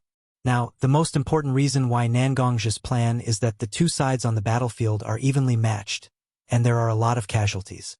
But once the battle between Naruto and Sasuke, the 4 5 elements altar lords and the 6 Kage-level ninjas, and himself and Nangongja has a result, then this situation will be directly broken. If Watergate wants to break free from Nangongja's plan, in fact, what he needs to do is to use his most powerful strength to fight Nangongja. Futon, Rasengan. Although Watergate was hit by the Ash Kill during the battle with Otsutsuki Kagaya, he could only cut off one of his arms to prevent his body from being corroded by the Ash Kill aura. But even with only one arm left, Watergate's fighting ability and fighting awareness are still very strong. Chakra was poured into his calf, stimulating the muscles and greatly improving his speed and flexibility. Chakra was injected into the Rasengan in his hand, which increased the destructive power of the Rasengan to a certain extent. Watergate directly held the Rasengan in his hand and attacked Nangongja's position. Seeing that Watergate suddenly began to attack him without caring about the consumption of chakra, Nangongja was not surprised.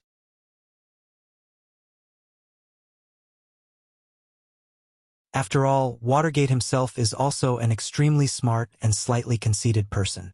In order to stop his plan, he will definitely do his best to attack him. Now that Watergate has lost his left arm, the most important impact on Watergate is that the flexibility shown by the Flying Thunder God Jutsu combined with various ninjutsu has disappeared. When fighting against Nangongja, he must not use flawed tactics to fight against Nangongja. Otherwise, he will definitely be pinned to the ground by Nangongja until he dies. If it is a head-on battle like this, Nangongja, as a kendo grandmaster, will naturally not have the slightest fear. He held the Heavenly Tribulation Sword in his hand. His internal energy and sword energy were stored within the Heavenly Tribulation Sword, but they were not released. While the Heavenly Tribulation Sword was made of black material, a powerful and sharp aura was emitted from it.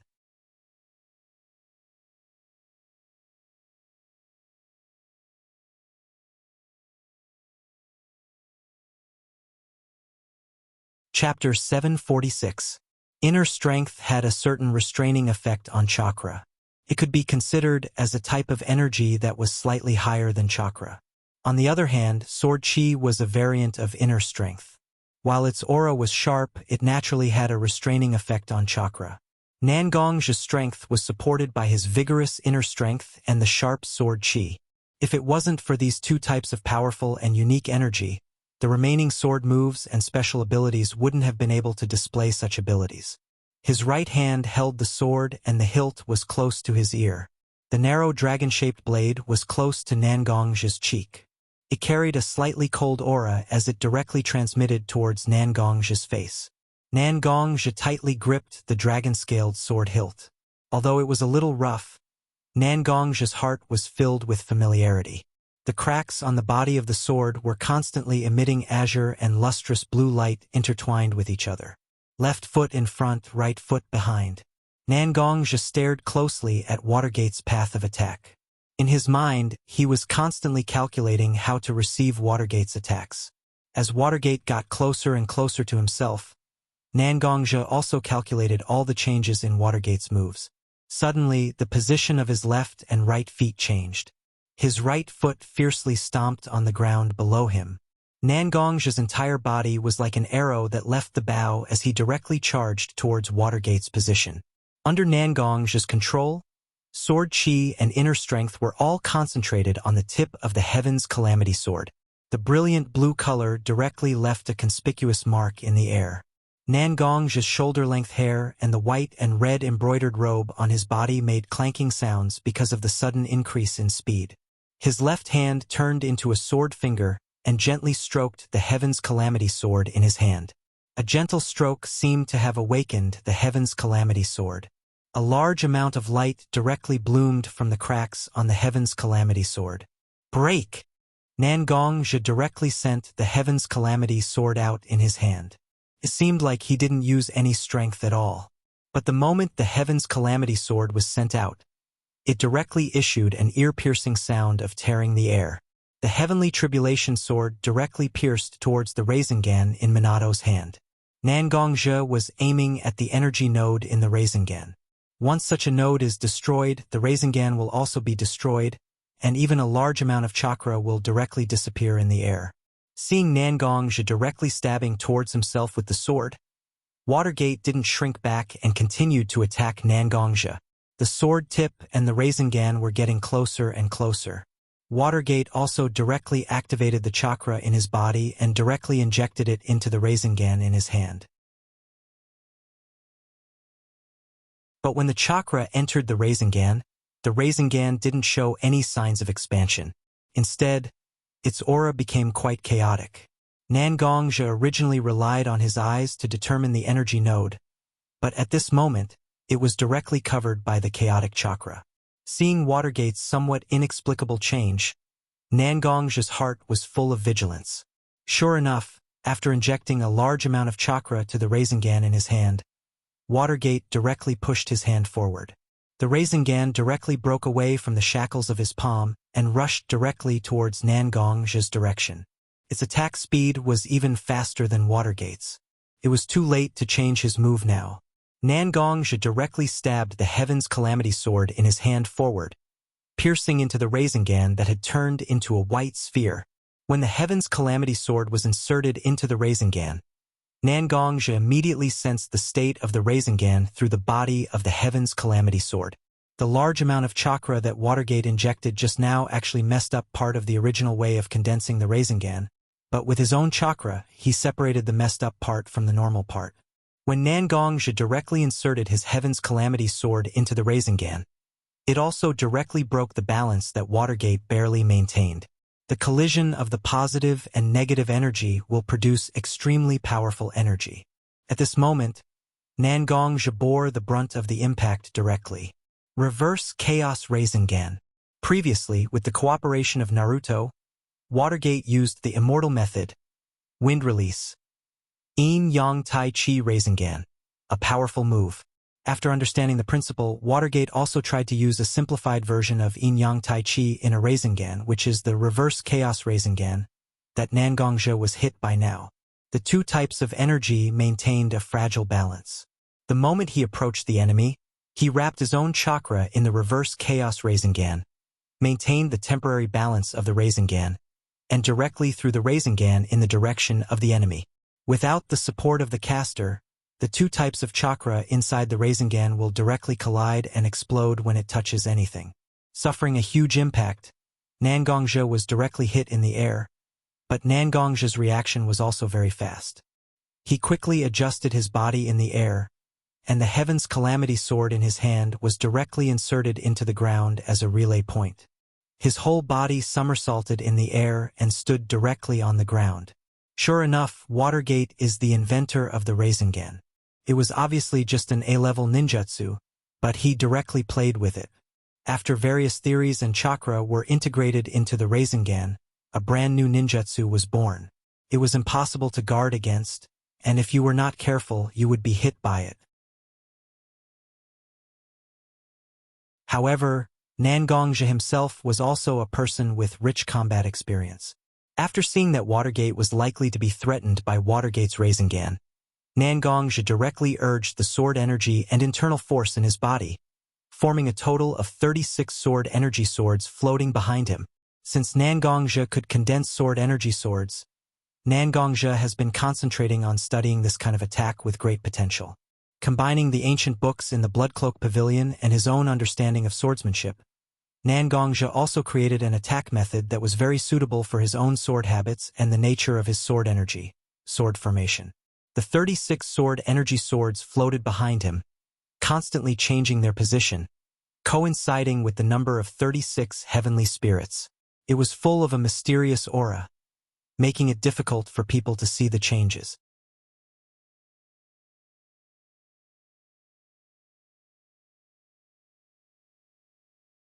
Chapter 747.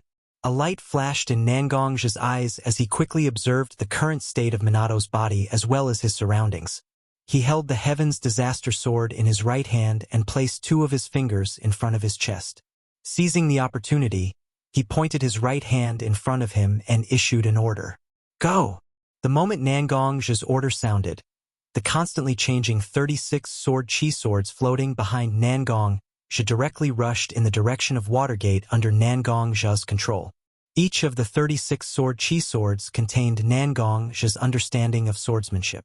Although these sword chi swords looked the same on the surface, each of them was different inside. Some of the sword chi swords were sharp, some were long, some were entangled, and some were indomitable. Different sword chi had different attack patterns, and the combination of the sword chi swords brought more possibilities to such a formation. After all, Nangongja's research on formations had not reached the so-called peak, and his control and understanding of the Heaven Dipper Sword formation had not reached the peak. But with the various changes he had mastered, Nangongja believed that he could still defeat Watergate. Under Nangongja's control, the sword chi swords quickly approached Watergate. As if they had their own consciousness, the 36 sword chi swords directly combined and attacked Watergate. Watergate looked at the 36 sword chi swords attacking him with a dignified expression.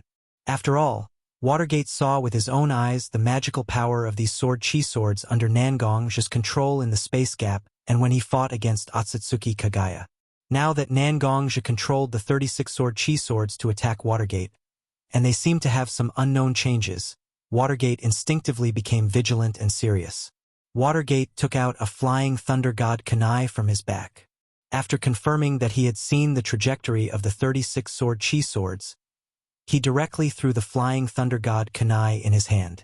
But when he threw it, Watergate used a very special hidden weapon technique. The flying thunder god kunai that was thrown out began to rotate around Watergate's body. Ninjutsu, Shuriken Shadow Clone Jutsu, Winding Technique.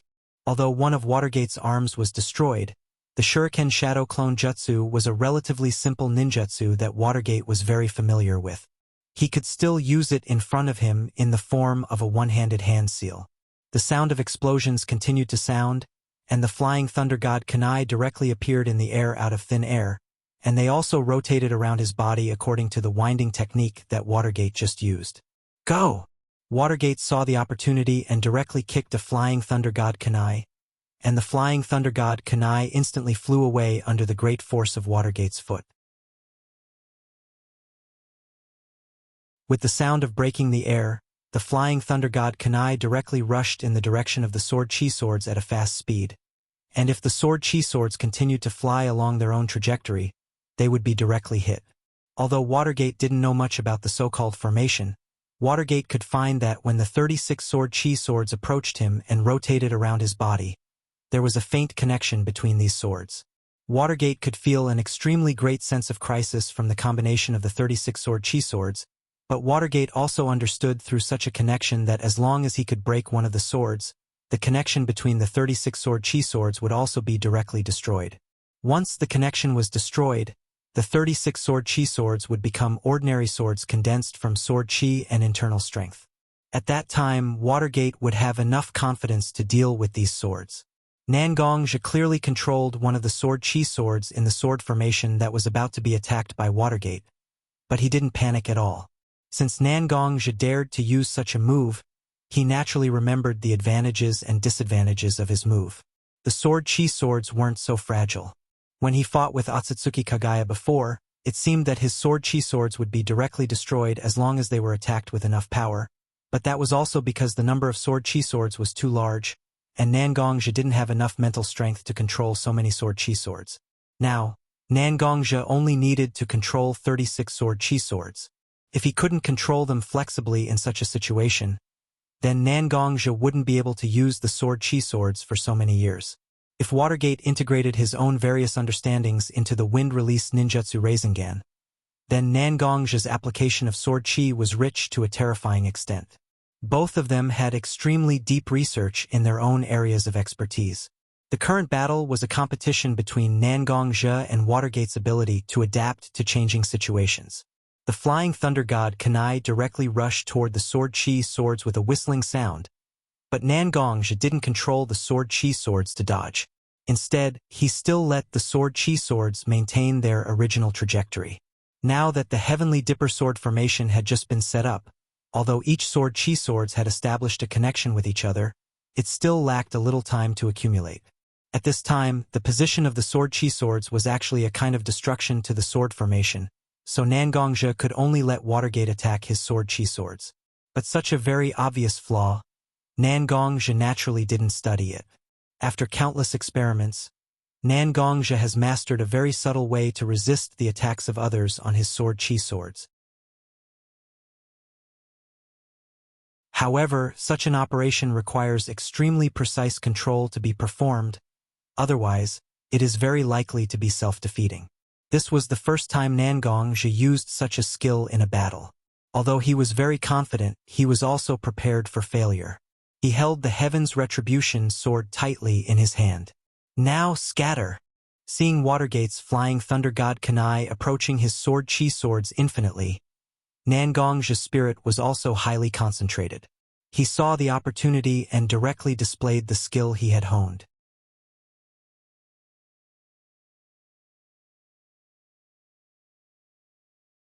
Chapter 748. With Nangongzhi's command, the small sword that was attacked directly turned into wisps of sword energy and internal strength, forming an energy ball in the air. The energy ball wasn't a physical entity, so the flying thunder god Kanai directly flew through the energy ball. Seeing that the small sword energy had turned into an energy ball under Nangongzhi's control, Watergate was quite surprised. But after all, Watergate could only try to break the small sword energy now, so Watergate could only use the same method to continuously attack the 36 small sword energy around him. However, this time Watergate didn't attack one small sword energy. Instead, he attacked more small sword energy. 2, 3, 4, and even more small sword energy were constantly attacked by the flying thunder god Kanai controlled by Watergate. But no matter how Watergate attacked, all the small sword energy attacked by Watergate turned into energy balls formed by sword energy and internal strength. After avoiding all of Watergate's attacks, these energy balls turned into small sword energy again. The energy between these 36 small sword energy was still tightly connected, constantly perfecting the 36 Tiangang sword formation. Feeling the aura from the Tiangang sword formation, the light in Nangongzhi's eyes became more and more condensed. At this moment, there was even a feeling that the light in his eyes was about to break through the bindings of his eyes. Tiangang sword formation, complete. Controlling the Tiangang sword formation to turn into an energy ball again, and again to dodge Watergate's attacks consumed a lot of Nangongzhi's energy and mental strength. But since he had already used his move, he naturally had to make sure that his move was effective enough. Nangongzhi almost endured the huge consumption of energy to maintain the Tiangang sword formation. Now that such a huge consumption of energy had finally been successfully condensed, Nangong's heart was actually quite relaxed. After all, as the controller of the Tiangang sword formation, no one knew better than Nangong how powerful and infinite the Tiangang sword formation was. Nangong held the catastrophe sword in one hand and the sword hilt in the other, but this did not hinder Nangong's control of the Tiangang sword formation at all. Under Nangong's control, the 36 sword auras began to constantly change their positions. The sword auras of different attributes constantly cooperated with each other to attack Watergate. Seeing the 36 sword auras attacking him, Watergate immediately reacted. He constantly relied on his physical fitness and reflexes to dodge the attacks from the sword auras. In the beginning, Watergate could still dodge the sword aura's attacks, but after all, a person's physical strength and energy were limited. Moreover, through the constant combination of the sword auras, each attack toward Watergate was different and had different changes. Finally, under the constant attacks of the Tiangang sword formation, Watergate's physical strength reached a limit. His body also became sluggish because of the decrease in physical strength. Because of the decrease in his reflexes, Watergate's body was finally directly attacked by the sword auras. Although the injury was not a vital part and the wound was not deep, the sword auras of different attributes in the sword auras directly poured into Watergate's body, wantonly destroying Watergate's body. In terms of pure offensive power, the sword formation itself was naturally not as powerful as the sword aura dragon, sword aura torrent, and sky sword. However, the advantage of the sword formation was that its consumption was not as large as the three powerful attacks. Moreover, the sword formation's ability to trap the enemy was extremely important when fighting an enemy with a normal body size. Once the enemy was entangled to the limit of his physical strength, then as long as he could not break the Tiangang sword formation, he would only be struggling at death's door. Now that Watergate had been attacked, his body would become weaker because of the destruction caused by the sword auras. The weak body would cause him to suffer more damage. Such a vicious cycle would become a quagmire, directly dragging Watergate into the abyss of failure. In the battlefield, the ninjas and internal force cultivators, the 4-5 elements altar masters, and the 6 Kage-level experts who were fighting saw the situation of Watergate and Nangongja at this moment. When they saw that Watergate was bound by the sword formation and was injured, the hearts of the ninjas and the 6 Kage-level experts of the ninja allied forces sank at this moment. After all, the current situation was too balanced. As long as any aspect collapsed, the situation of the entire war would change. After the disciples of the Bloodcloak Pavilion and the 5 Elements Altar Masters saw that Nangongja had a great advantage, they were also excited. Their nerves, which had become numb because of the constant attacks, became active again at this moment. For a time, the power of the Bloodcloak Pavilion on the entire battlefield began to boil. Although his body was trapped in the Tiangang sword formation, Watergate could still observe the situation on the battlefield. From the beginning of this battle until now, the ninjas in the ninja allied forces, from the peak-level experts to the ordinary ninjas, had become tired because of the battle with Uchiha Obito, Uchiha Madara, and Otsutsuki Kagaya. They were all trying their best to be evenly matched with the Bloodcloak Pavilion, who had new blood joining them. But now, because he was trapped in the sword formation and seemed to be on the verge of collapse, the situation of the entire battlefield had changed. Watergate's fairness made it impossible for him to accept this reality. Watergate's eyes were red as he stared at Nangong's sword auras that were constantly attacking him, trying to find some patterns in it and find some ways to break the formation. But the more he looked, the more confused Watergate was. Because he was distracted by observing the operation pattern of the sword formation, a few more wounds appeared on his body. The physical pain and mental pressure gradually made Watergate's mood become a little restless and impetuous. At this moment, Watergate had also given up on observing the sword formation and attacked all the sword auras that were attacking him. Looking at the sword auras that were flying towards him, Watergate's eyes flashed with a trace of fierceness. He directly took the attack of a sword aura, and then directly kicked the other sword aura that was attacking him away. Nangongja also didn't expect that Watergate, who had always been calm, would directly attack his sword auras at this moment, but he quickly recovered his control of the sword auras that were knocked away.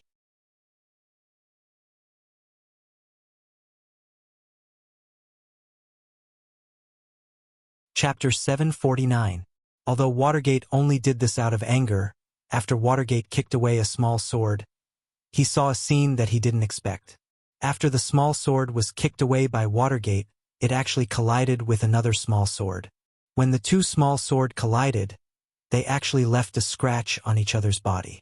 Instead of turning into two energy balls, they didn't affect each other at all. Seeing this scene, Watergate's heart suddenly moved. Just now, he kept attacking the small sword with Flying Thunder God Kunai, but none of them succeeded. He couldn't even block the chi between the small sword.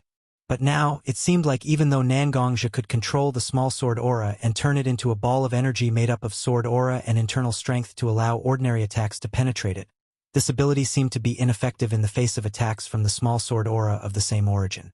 The fact that they were of the same origin meant that the energy level and attack power of the sword energy swords were of the same level.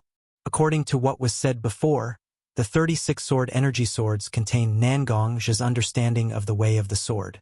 Although the 36 sword energy swords looked similar, they were fundamentally different. Differences would naturally lead to conflicts. Once these conflicts were intentionally expanded, there would naturally be a way to break the situation. Although Watergate's body had become quite weak due to the invasion of the sword chi at this moment, it was still within the range that he could withstand. After discovering such a worthy loophole, Watergate also made up his mind to give it a try. Minato looked at the small swords of sword chi that were swimming around him. Holding a Flying Thunder God Kunai in his hand, he directly rushed towards the 36 small swords of sword chi. At this moment, Watergate no longer relied on his flexible body to dodge the attack. Instead, he directly rushed towards the small sword chi with the Flying Thunder God Kunai in his hand. Nangongja was a little surprised that Watergate suddenly changed from defense to offense. However, such a change of defense to offense was not a good move when facing the sword formation. The sword formation itself was a kind of formation. It was rooted in the earth and welcomed the enemy with thousands of changes. In other words, the formation itself was a kind of attack method. The more intense the enemy's resistance, the more the formation's power would be stimulated. At this moment, Watergate was holding the Flying Thunder God Kunai in his hand to block every small sword chi that approached him.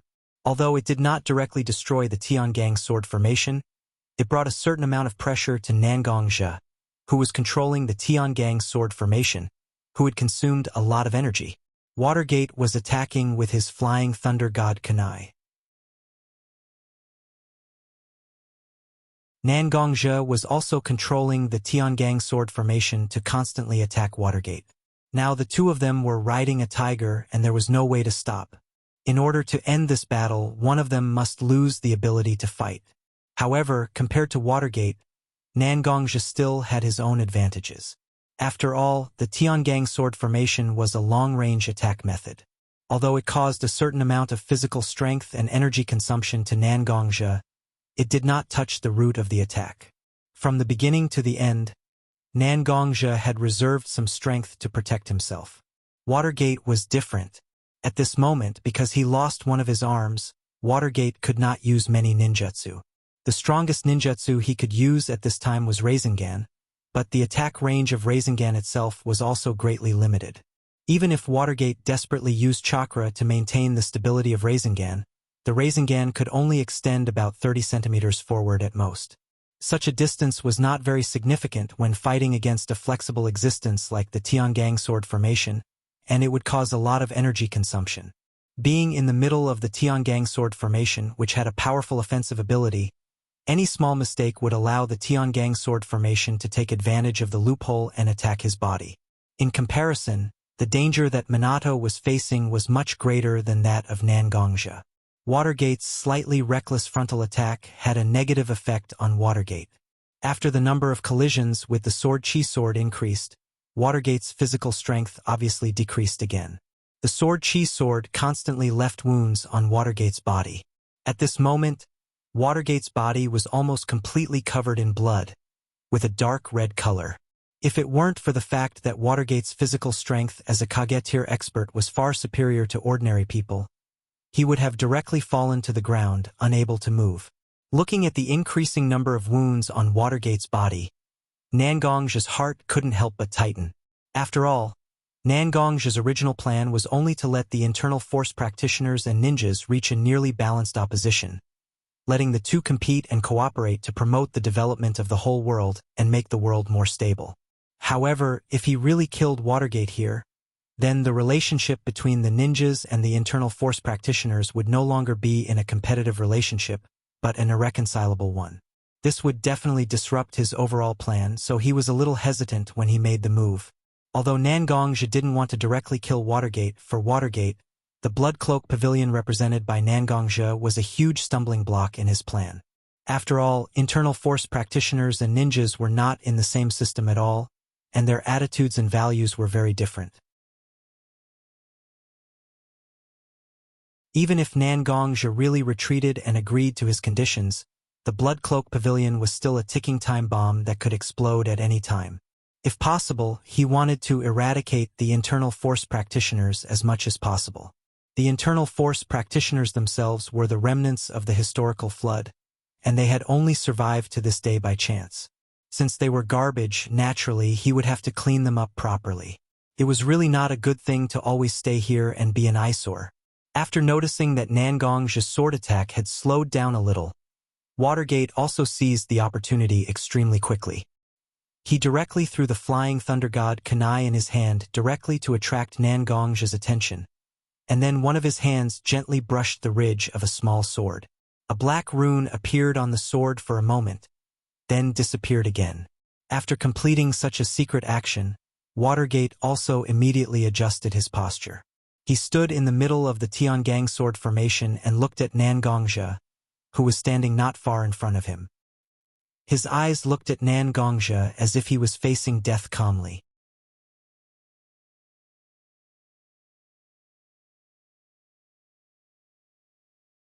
Chapter 750.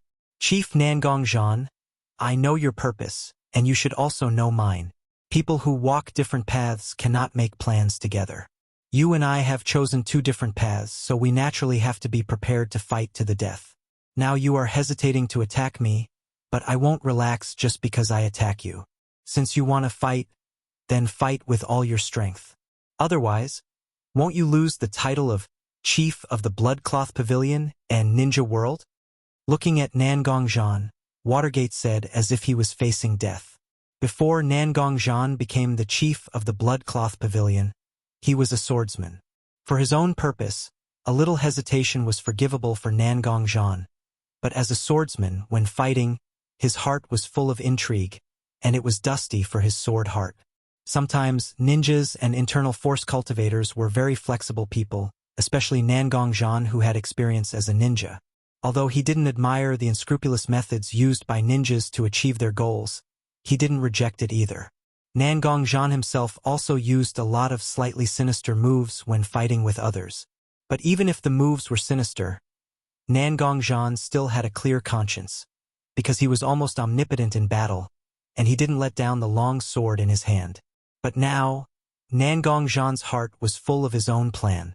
It was fine when no one mentioned it, but after Watergate directly opened it, Nangongjan's mind was quite turbulent, and even his hand holding the Heaven's Disaster Sword was slightly trembling at this moment. The most fatal thing for a swordsman is that his sword heart is covered in dust. Once the sword heart is no longer bright, then no matter how strong his internal force is, how sharp his sword energy is, and how brilliant his sword moves are, the sword he used will be a sword without a soul. Such a sword is no harm to ordinary enemies, but when dealing with a strong person like Watergate, who stood at the peak of the ninja world, a sword without a soul is no different from waving a bamboo pole. Even Watergate himself didn't expect that his words would cause Nangongjan's sword heart to be turbulent. At this moment, Nangongjan's face was bright and dark, and the expression on his face was constantly changing, which looked very strange. Looking at Nangongjan's strange performance, Watergate didn't stay in place, but directly rushed towards Nangongjan and launched an attack on Nangongjan. At this moment, because of the turbulent sword heart in his body, Nangongjan couldn't keep his mind clear, and his body was almost acting according to instinct. After sensing Watergate's attack towards himself, Nangongjan's body at this moment almost instinctively controlled the 36 sword energy swords to attack Watergate. Without Nangongzhan's fine control, although the 36 Heavenly Dipper sword formation was powerful, it was no longer flawless, and there were some big and small flaws. Looking at the large number of sword energy swords attacking him, he also constantly changed his body shape to judge the current attack pattern of the Heavenly Dipper sword formation. After a short observation, Watergate had already determined that the Heavenly Dipper sword formation was extremely rough and integrated into a whole without Nangongzhan's fine control, just like the Sword Energy Dragon and Sword Energy Torrent before attacking him. Because the Heavenly Dipper sword formation was made up of 36 sword energy swords, there was more or less a delay in the control of each sword. After making a clear judgment of the situation, Minato's face finally revealed a look of victory. Although he didn't know why he directly confused Nangongzhan, there was no doubt that Watergate had achieved his goal of making Nangongzhan attack him with all his strength, and because of Nangongzhan's mental confusion, Watergate's advantage became more obvious. Flying Thunder God Jutsu. Watergate instantly displayed his unique skill, Flying Thunder God Jutsu. If Rasengan was a test field for Watergate to test his ninjutsu talent, then Flying Thunder God Jutsu was Watergate's real trump card. The ninja world had lasted for countless years, but there were only a few people who could successfully practice space ninjutsu. If Watergate had to choose a ninjutsu that he was good at, then Watergate would definitely choose Flying Thunder God Jutsu, which made his whereabouts unpredictable and created countless miracles compared to Rasengan. The sword energy swords that were touched by Watergate directly appeared with the Flying Thunder God mark engraved by Watergate, and Watergate's body instantly appeared beside the sword energy swords. Based on Nangongzha's judgment, the small swords controlled by Nangongzha instinctively used the enemy's aura to attack. Now that Nangongzha had appeared beside one of the small swords, they would naturally turn around and attack Nangongzha's position.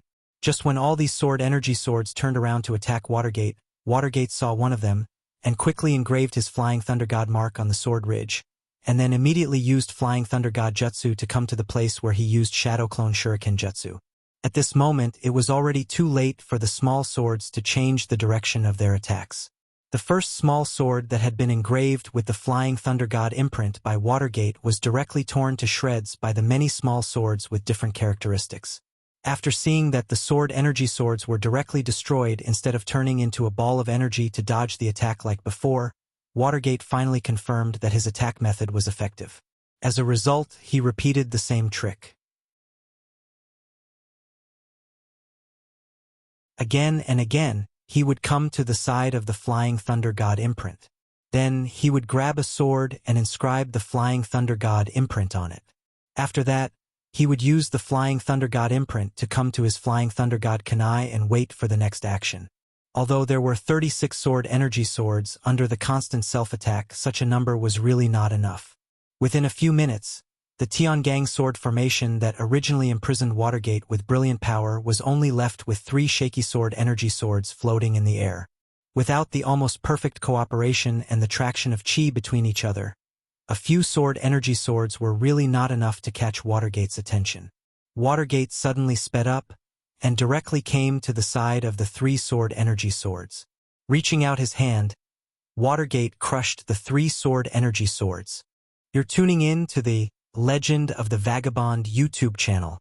Don't forget to subscribe and join us on this journey to catch the most captivating stories.